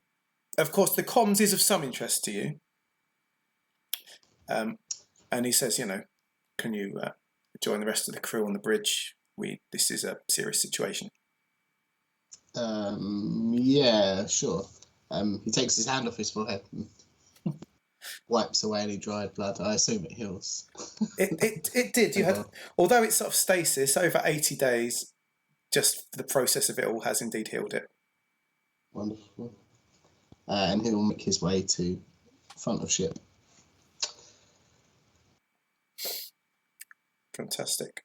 Can you all still hear me? You've all fallen off my graphical feed. Yeah, I can hear Yeah. you at least. Cool. I've got you. Oh, you're back. Cool. So Clarkson joins you as well. So you're all up there except Shay. Yep. Are you happy to get yourself sorted and join them? Yep, I shall. Fantastic. So as you're there and you're all in the bridge, if you look outside, you see that Evan is an android of his word, and he has managed to put you into orbit, and I've just blocked everyone there, but we need to for the minute, around a very large planet, but there's something weird about it. It's a lonely, dead world. It looks like it has been heavily mined, that any freshness or life has been drained away from it, and it's a husk. It's a weird colour. There's just a very weird vibe about it, and you're in very close orbit to it. Evan has just tried to put you into, like, you know, when you're parking the car a bit quickly and it will do. That's kind of what he's done with that. It's lit forlornly from behind by the nearest of the binary stars, which casts a long shadow across the Nakuru, and so from that one front window, that's what you can see. Okay, but I can't leave it there because people can't see you anyway. You've all vanished. Yeah. So Evan goes into full company mode at this point, as Clarson's warned, and he says, "Renkov, have you checked engineering systems?" Yes, I've done that. They say kill the android. He sort of frowns, says, "Now's not the time for joking, Renkov. But if it was, ha ha ha."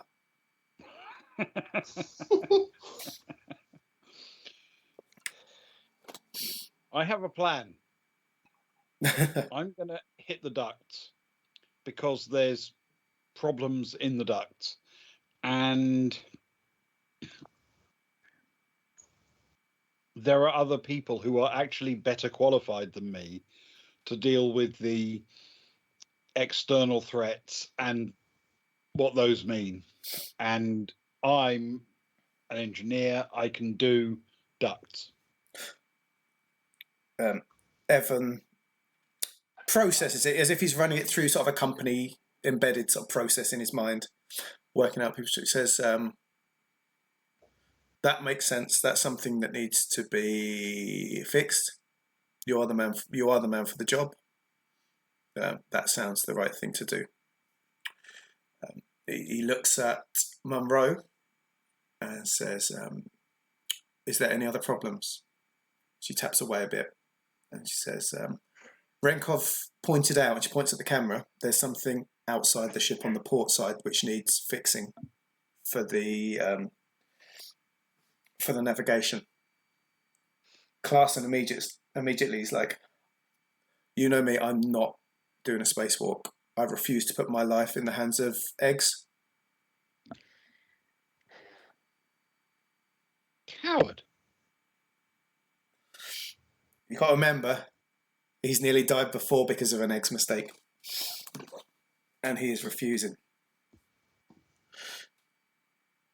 Okay. Evan sort of looks at him long and hard, I guess. And he says, "You will forego any bonus." Clarkson says, "That's fine. That's fine. Maitland, no. Maitland know the complaint that I made, and I won't get into trouble for this." Wow.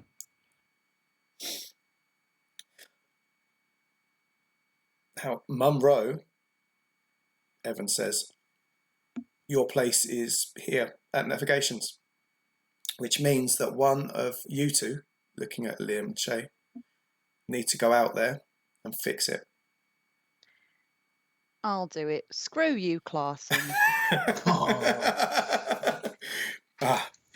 Clarson sort of gives a dirty look, but is sort of also quite happy about it, I guess. Monroe sort of is close to you, and she sort of whispers. He says, "It's not just that; he just hates spacewalks, and he hyperventilates when he goes out there."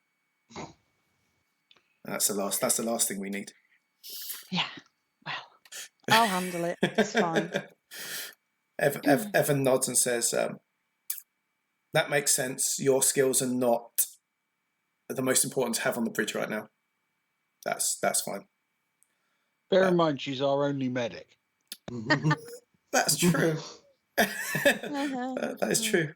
Evan can perform basic medical skills if needed. Yeah. And basic are the two words. Evan points at Liam and says, you need to go out there with her. Have a look. There may be more damage than we know of. And the sooner we get this done, the happier the corporation will be. Liam will say, okay, sure. I mean, I was going to go get a cup of coffee, but if you think there's something out there to liaise with, I'm your man. Clarson says, which is a bit frontish of him considering he's just bottled it, says, there's two hunking big bits of metal out there to liaise with. and then he immediately puts his head down and looks busy. He's got important things to do. What was the bonus for the spacewalk? Evan runs some figures, and he says, Shay Hawkins, Liam Daturi, if you successfully complete the spacewalk and you successfully remove any metal and you successfully fix any problems, you will receive 3 weeks bonus. I mean, is that it? That's a lot of hands for 3 weeks. Shay and Daturi both roll a charisma roll against... and I'll tell you what, roll an education, because you're making an educated decision on how difficult it's going to be. Okay. So both roll education against Evans. Can I also attempt to liaise with the... You can, yes. With the cyborg type being. You can try. You can do it with a +1 because he's an android. Get a +1, not a +2. Okay, cool. Thanks. That's an 8 as well. And Shay, 2 8s. Yep. Evan feels a bit overwhelmed by the both of you giving it to him at the same time. He sort of almost takes like a half-human step back, and his eyes judder side to side quite quickly as if he's processing. And he says, 8 weeks. That's better. If successful. Liam will nod over at Shay. That sounds about right.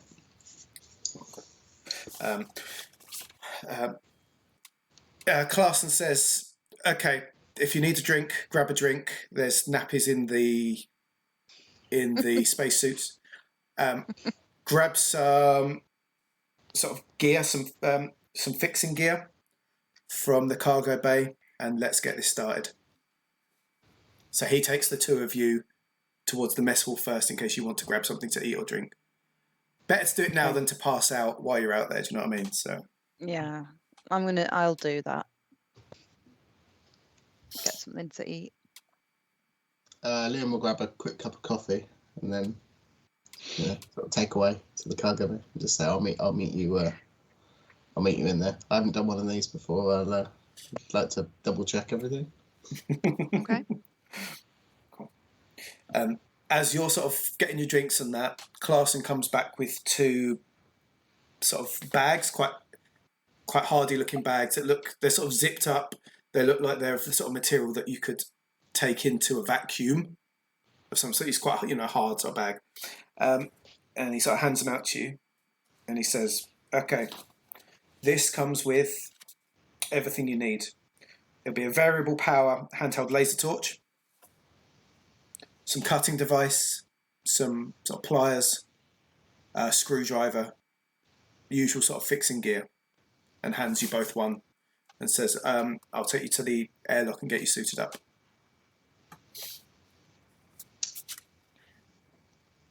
Okay, let's go. Wonderful. Okay.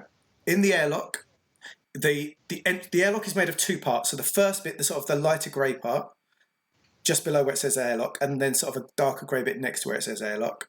The first bit, of course, is where your suit room is tiny. There's literally the 3 of you in there is pretty much filling the whole thing. These are clunky, very generic spacesuits. Things have moved on a bit since, modern day now, but they're very much industrial. The helmets give a better view of things than, they're not quite fishbowl, but you can see quite well from them. And the movement's definitely better than things are in our modern day. But they ain't pretty. They're sort of quite a grey colour, smell a bit. They've been used very often, not cleaned out very much. Pretty much the nappy is sort of ripped out from the inside and a new one's put in, I think, by Evan, and that's about it each time. Classy. Very classy. Do you want to get them on yourself, or do you want help from Clarkson? I'm gonna make Clarkson help. Okay. I think. For a man who's scared of spacewalks, he's surprisingly adept at helping other people put them on. I guess because he has to do that quite often, help other people put theirs on. So he pulls up, he helps you into the bottom section, the trousers with the built-in boots, pulls the top down over the top. You get that. Have you ever sort of got yourself caught in like a really tight sort of jumper or something you can't quite get out because you got a bit sweaty or something like that? Yeah. You get that sort of sense as it comes over your body and arms because it's really hot and sweaty inside. It's very claustrophobic until he flicks a little switch and there's a little bit of circulating air. It's freezing outside, so it's all the layers and everything is set to keep your body at a decent temperature. There's water running through it, your usual sort of thing. Make sure the gloves are connected. He checks inside the helmet, flicks a few switches, checks that the oxygen's coming in and out as it should be. He sort of looks at you, very seriously now. Any sort of joking around or foolishness on his part is gone. Not that he does anyway. And he says, this is dangerous, right? Mm-hmm. All you need to do to stay alive is, and he hands you a carabiner. There's a couple of carabiners, and then there's some very strong, like, space climbing rope, basically.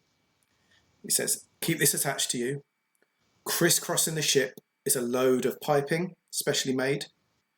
Clip, climb, clip, unclip, clip. Always make sure you've got a clip on before you move to the next one and move your way across the ship using those pipes. Don't get silly. Don't get fancy. Just get across to the other side safe, okay? I will hand him my flower pot stilts and say, I entrust these to you. Please look after them. He sort of looks at them, and he can't help himself because the severity of the moment has sort of gotten to him a bit, and there's almost a kind of a half smile that crosses his mouth before he catches control of himself, I guess. And he tosses them into the corner of the corridor behind you. You caught him for a minute though. You caught him for a minute. I did. Yeah. Okay. And he says, "Are you ready?" And he sort of lifts the helmet over your head. Yep. Pops you on. As I'll ever be. And he sort of radios into his radio. He says, "Can you hear me? Can you hear me?" In the helmet. Yep, just about. Fantastic. Head through to the exit airlock and wait for Liam. Okay. Do you want help, Liam, or are you trying it yourself at the minute? You've seen him doing it, so Liam would have started copying what he was doing, and then ask him, for a bit of help to finish off and a check over what he's already done. okay. So he sort of checks what you've done. It's pretty good, to be fair. A couple of little twisty adjustments, flicking the odd switch that you might have forgotten, which would have made you freeze to death. But he's caught it, so that's okay. just little things, There. Same thing. He sort of takes a closer look at your forehead. Just, that's healed well. Barely leave a scar. Flicks the helmet. Says, right, are you ready? I'm ready. Helmet on. Twist. Hands you your bag. Says, okay. Go through to the outer airlock with Shay. And he will walk through. Okay. As you go through, you see the heavy airlock door between the two halves of the airlock slowly close shut. And you see Clarson's face on the other side through the small window, sort of give a thumbs up and point to his ear. And then you hear him say, this is Clarson, Munro, Evan, can you hear me? You hear a brief moment.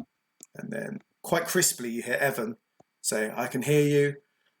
Hawkins, Dittori, you're on central communication within the ship. We can all hear you. You should be able to hear all of us when we want to talk to you. If there's other things that we need to talk about that don't concern you, we will make sure it's switched off so not to take your attention away. Please stand by. We are going to decompress. Ready to let you out. Noted. Yeah, Eddie might be like that. This is Clarson. Can't hear me. That's your problem. Don't care. Got your stilts now. That's all I need. See you later. Yeah. Good luck being as stylish. I think he's tall enough that he would struggle as well. He's a little bit shorter than Munro, but it's still like a head scrape on the thing. That's a good decompression sound, Filler. Thank you. That actually is, yeah. It is. There's also a Ben in there as well. A few lines. There's a what now? There's a Ben. A Ben's night. Ben's night. Oh my god, really? Yeah. Is there anything to clip on to inside of this room? What you'll find is just by the external door, there's a long pole. Like parachutes. I think the army do it. They clip on and then they clip off at the last second, right? Like the middle bar. There's almost like a bar right up to the door that stops just short. That looks like it might be something to clip onto. And then if you sort of look out at the airlock, the tiny little pressure window, there's another bar that carries on around the top of the ship above you. So It looks like that might be the thing to do. If you want to, okay. Up to you. Liam will clip both on to the bar. Okay. We'll leave you there in the airlock as it's slowly equalising with the eternity of space over a dead, massive planet. We'll cut back to Renkov, who is currently still in the bridge. Now there are cameras in certain parts of the ship, including the airlock, because of course the airlock's a very important place to have cameras. And so you're seeing them huddle in, and you're seeing sort of that. I guess the composition of the camera changes as the air content changes. The picture becomes stranger as vacuum comes in, I guess. And you're watching it for a bit, and Munro turns to you and says, right, they're doing what they're doing. Should we do what we need to do? Yeah, well, whatever doesn't kill you makes you stranger. So I'm going to literally nod to Munro, head down the spinal corridor from the bridge. Yep. Divert into Long Sleep 2. Yes. And then head vaguely leftish across to the vent, which will allow me access to that route to the crew quarters. Okay. And I'm then going to open that hatch and get my way into that vent and go looking for the problem there. Okay. Hatches are not as easy to open as doors. You may remember we encountered a hatch during training. Well, I think Hawkins encountered a hatch during training. Yep. And one of you did a very bad job at screwing it, so someone kicked it. I think over dramatically kicked it, if I remember correctly. That might have been me. Yeah. I'll take your word for it, but I'm a bottle and a half into my wine, so... Having remembered that, luckily we do, even if you, Ben, don't remember it. You've got a little... I'll say you've been handed a little toolkit, the sort of thing you might need as an engineer to route around. You've also got your little pliers, of course, which wouldn't have been in the general kit. It's a little bit clumsier. But there is a screwdriver set, so which you're going to need to get through the hatches. Okay. So would you like to start getting into the hatch that way? Yeah, so I'm in long sleep 2 Yep. At the aft bulkhead of it, looking to get into that hatch that leads into the crawlway through to the crew quarters. Yep. So you need to roll a agility, because it's sort of a dexterous thing, to open the hatch. Agility is not good for me, but I'll give it a shot. Well, you do have engineering, and it is an engineering thing. So add a +2 to it as well.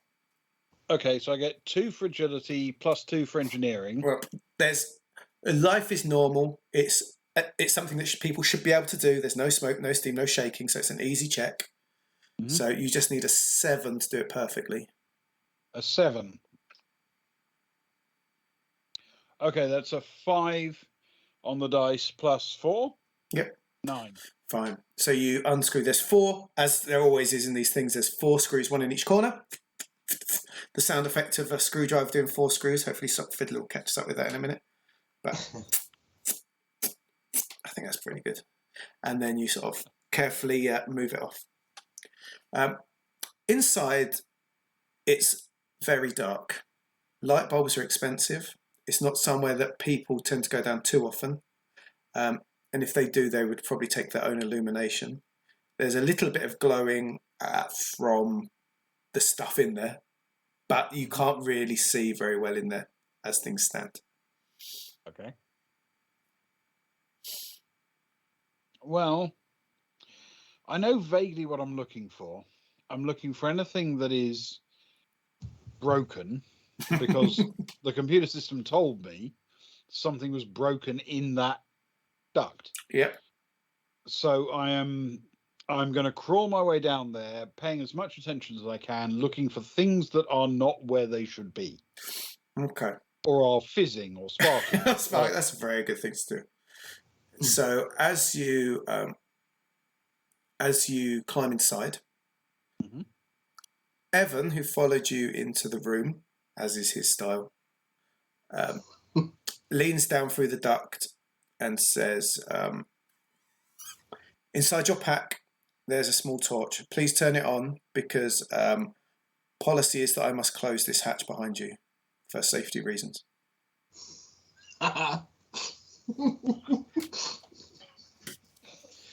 Question. Exactly whose safety does closing the hatch support? The safety of Maitland Corporation and their investment. And the rest of the crew, of which there's 4 other humans.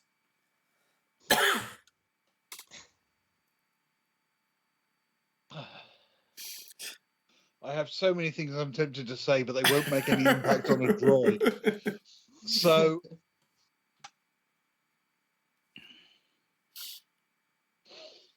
he might be actually useful in the future. I can't rule out the possibility that his death wouldn't serve our needs. Well, how would you get into long sleep for a start? Someone would have to stay out. Humans, yeah. There's 4 humans. Well, Evan is a droid, Sparrow. He's an android, so... Okay. Okay. I will turn on the torch. Yeah. And live with the consequences of the android doing what it's doing. But I'm not going to forget what the android is doing. Okay. So Evan waits for you to turn the torch on, and he says, good luck, Renkov. When you need it opened again, radio or bang on. I will stay in long sleep too. Bang on the hatch if you need it. And he closes it up, and you hear the screwing of the bolts going back in. That would stop an explosion, you see. That's the thinking. A little bit of safety.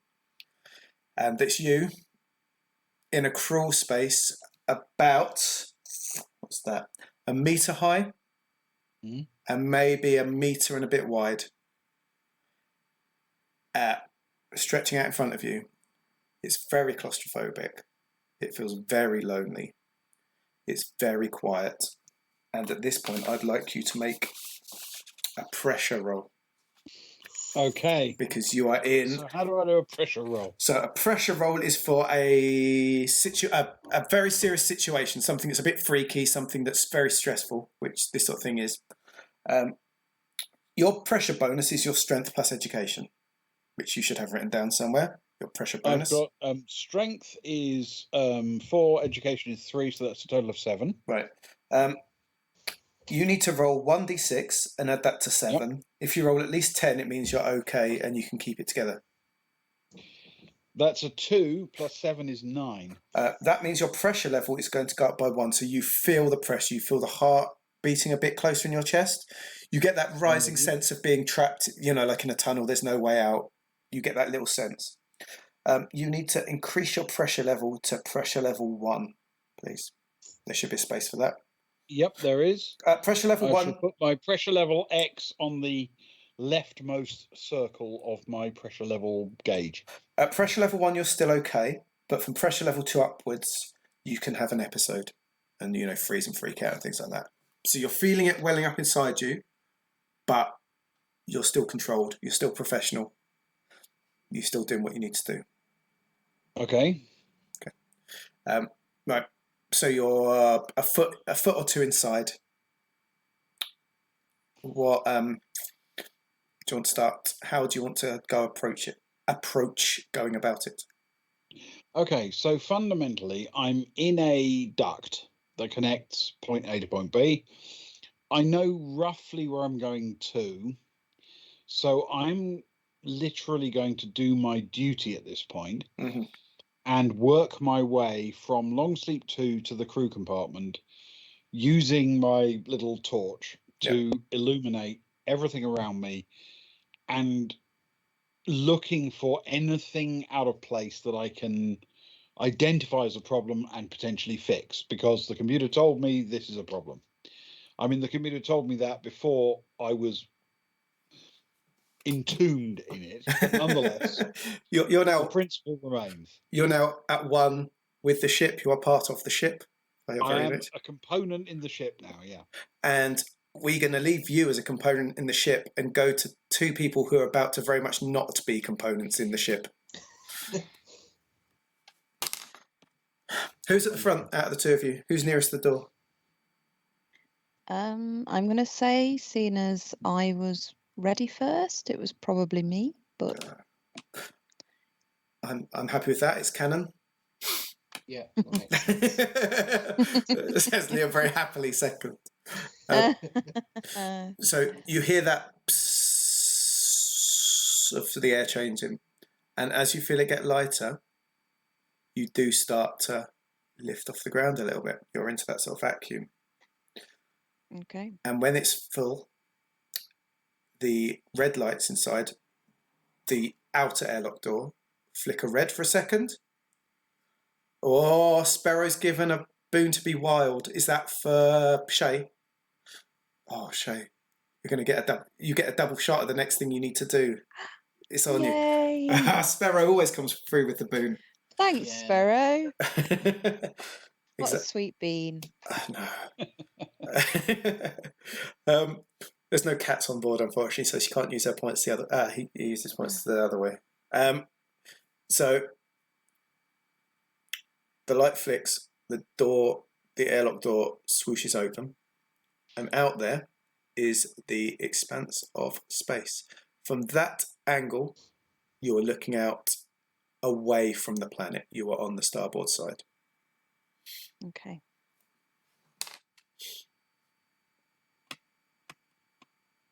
I suppose I'm going to clip onto the nearest piping. Mm-hmm. There's any near me, and what can I see? Is there any obvious point where I should start? Anything?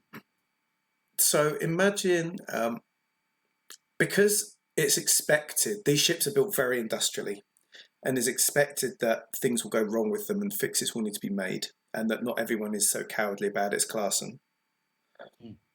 There are piping that crisscross the ship. Maybe so you've literally a couple of meters from the top of the ship. If you look from the side, you're 2 meters from the top of the ship. So there's a pipe going directly up. There's also a pipe shooting directly down the sort of 15 meters towards the bottom of the ship. Okay. But what you'll find is there's other pipes at other points along the side. So you'd expect that if you went to the top or the bottom, you'd start getting some interlacing ones. So you could work across, Right. I'm going to head up then, see what I can see at the top. Okay, let's make an agility roll. I think that's fair. You're going out into the vacuum of space for the first time in here. So. Okay, I got a 2, so that's a 6. Okay, so +6. So we'll do that. That is a simple move. So it will be a 6 will be a pass, but with unless you want to take your boon now, it'll be a partial success, which means it's success but not great. I'm going to use my boon. Thank you, Sparrow. I don't want to go floating off. Oh, that's better. I got a 5, so that's a 9. Yeah, you stay connected to the pipe, but the pipe disconnects. You're floating off. No. No. Okay. That's a 9. So you take your first. Both your carabiners are inside. The door opens. You sort of flick. You see the next pipe across and up. You athletically sort of lean out, clip the first one on, pull yourself out the ship, pull your next carabiner undo, and clip it onto the pipe. They're both on the pipe, and you can pull yourself up onto the roof quite athletically, no problem at all.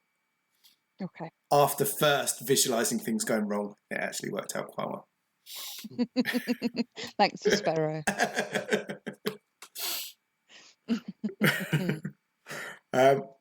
Liam, do you want to follow her at this point? Is there anything else you'd like to do?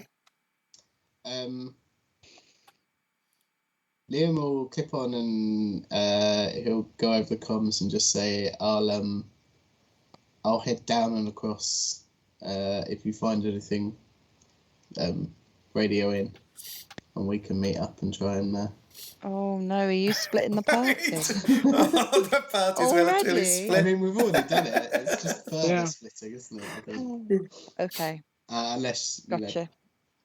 Unless Shay's got any other points. No, you carry on. And he'll head down.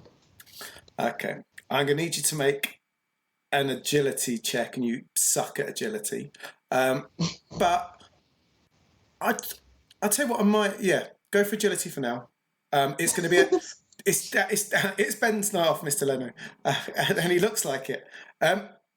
It's an easy one. You're going downwards. There's no sort of reaching around the top or anything. So a 7 is a full success. A 6 is a partial. Oh, wonderful. So I only need to roll a 6 to get a full success. A 5 will be a partial. Is this scientific? No. That's a 2 + 1. That's a 3. Okay. As you lean down to clipping the first carabiner down, you can't quite clip it right. You're not quite used to the 0G, and you miss it a couple of times, and you feel yourself although you're still connected to the carabiner at the top, you feel yourself slipping out of the ship in a very ungainly manner, where you could be flapping about helplessly on the end of the rope. I need you to make a strength check to see if you can grab hold of the pipe before you start flapping at the very first chance. Somewhat better.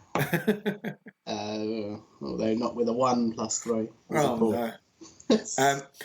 You miss the grab, and so you will be for the next few seconds at least, because you are connected at this point. Imagine you've pinged off out of the ship sideways, and you're flapping around at the end, a bit like a fish on a line. Yeah. And it is going to take some precious time to pull yourself back in. You'll be able to. It's, you don't need much strength in 0G, but it is going to take that little bit of precious time, and you'll see Shay vanishing over the top while you're still faffing around at this point. Okay. So we'll move back to Shay for a minute, and then we'll go back to Ben before Ewan gets a chance to do anything. Okay. So Shay, you've made it onto the top of the ship. It's bobbly. It's knobbly. It's janky. It's full of pipes and bits and dial. Well, sort of a couple of lights, a couple of bits that look like they're housing equipment. Sensors and that. What you can see at the top is there's pipes across every 5 meters, with other pipes going end to end. So you can work your way along as if you were working across, I don't know, like some scaffolding, basically. Okay. As you come to the top, you look over the edge of the ship and you can see that massive dark planet taking up your entire vision. You are close. You're in sort of quite a low orbit. You are close. It is eerie. It's creepy. I don't know if you have a megalophobia or anything like that, but if that's freaky. If you don't, it's very awe-inspiring and very puts you on edge a little bit. Okay. Can I see anything that needs fixing from here? Is there any logical way to navigate round to the things that need doing? So the things that you need doing are on the other side of the ship. So you're going to need to work your way across the top of the ship and get down to the other side. Was the report is on the port side. Okay, I will do that. I will head on over to port side. Okay, could you make an agility check? We'll say 2 agility checks to make it across the top, if that makes sense. Okay, so the first one's a 6. A 6. So the first one's a 6. So as you clamber across the first sort of hooking, unhooking, there is a moment where you stumble with your carabiner, but you just about pull it back in, but you've had to scrape at it with your fingers, and although the suit takes most of the pain, you still feel that inside where you've sort of strained at your arm a bit. So you've definitely got some strain as you managed to pull it in. But you keep it together. I've still got Tim for tonight. Oh no, this is a very inopportune time to pick a Tim. That is tradition, I guess. Oh, it's behind things. Tim! Behind things, Tim.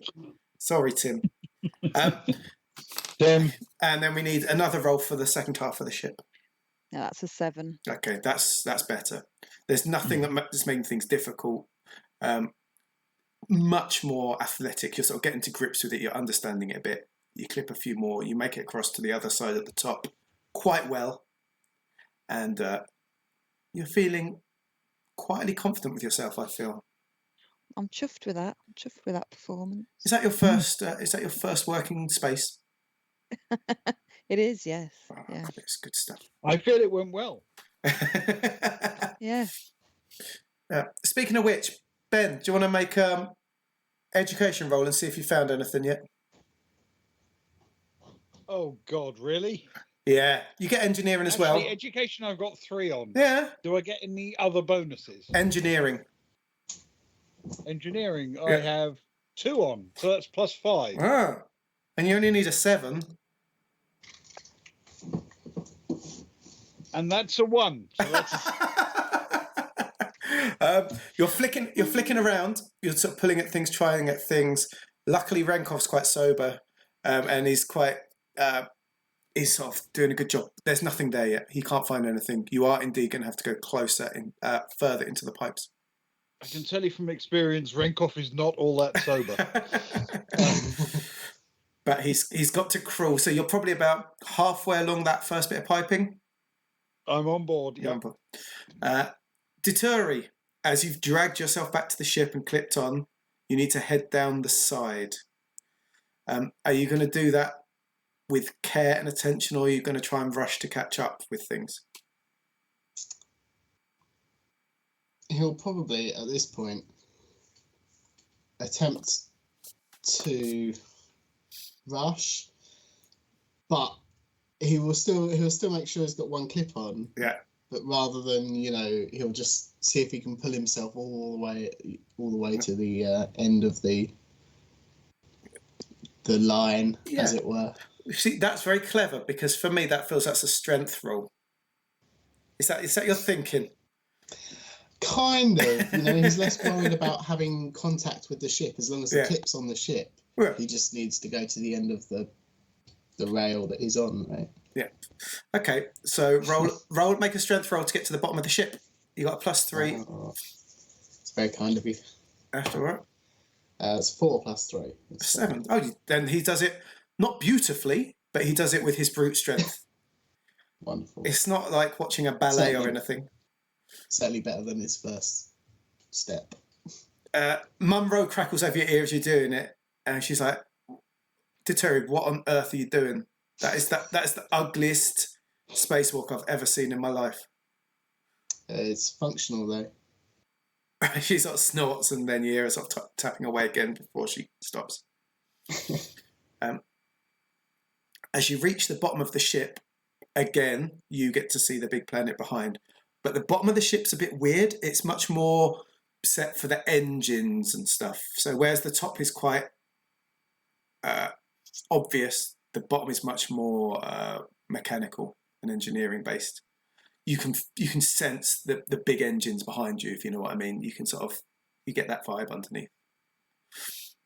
And as you reach the bottom, you hear a crackle from Evan. And he's like, Hawkins, Deturi, can you hear me? Hawkins, can you hear me? Deturi. Yes, I can hear you. He says, Evans Deturi will just say yes. Yeah, coming in. Can you both grab something now and pull yourself as close to the ship as possible? There's more coming at us. And by more, I mean a lot more. Keep tight, hold on to the ship, and do not let go. Okay. And at that point, we're going to end the evening. Luke, what are you doing? Luke, what is that? You can't leave us hanging in space.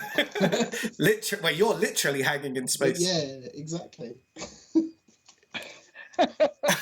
Oh, wonderful. Unbelievable. Thank you.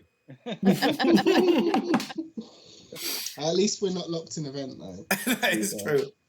Literally drilled into a vent. Yes. Drilled into a vent. That's the way to go. Are the screw heads on the inside and the outside? Just on the outside. I don't believe they are. No, there was a suggestion that you have to make contact with some form of fan to get it unscrewed. However, I feel that if the diarrhea comes out fast enough, the sheer rocket acceleration could push me through it. Oh dear. Oh, thank God for those adult nappies, eh? Yeah, Exactly. at least you guys have got those. Oh my God! Thank you, Luke. That was brilliant. Yeah, thank you. Thank you, you three. I appreciate it. And thank you to everyone that watched and joined in and made sound effects and made Ben drink far too much, far too quickly. Yeah, on a Thursday. On a Thursday. Luke and I appreciate it. Mm. On a Thursday. We got Trevor tomorrow, Ben. We need you to be on form to GM that. I know, and I've got to build the most amazingly complicated world for tomorrow. Oh, and I'm 1.5 bottles of wine in, so well, it is still Ben's night off. Yeah, it's true. That's true. So yeah. Anyway, thank you, everyone. Yeah. I hope you enjoyed that. Gilly, are we happy to continue this again in a few weeks' time or something? Yeah. Yeah, we'll work. Sure thing, of course. We'll work calendars You're up for around. we'll work calendars around and we'll sort something out. Yeah. Nice one. I'll be back. Fantastic. Well, thank you very much, Gilly. That really No. appreciate it. Thank you. Thank you, everyone that watched. We're going to leave now because it's Thursday, so we're not going to hang around for too long. It's late. Good night, everyone. Sleep well. Pleasant Good dreams. night. Join us tomorrow for travel at 10:30 if you're so inclined. And So enthusiastic. I love Assuming you're Fridays. sober enough, be there. Yes. Exactly. Ben makes it there. Yeah. Otherwise, we won't be doing much. It might just be me and you and singing for an hour or two. We could do that, couldn't we? That'll be good. You could play guitar. I'll do singing. Nice one. Okay. See you tomorrow. Cool. Thanks, guys. Sleep well, everyone. Thank Sweet you. dreams. Sweet dreams of Bye. Evan leaning over you. and Ewan.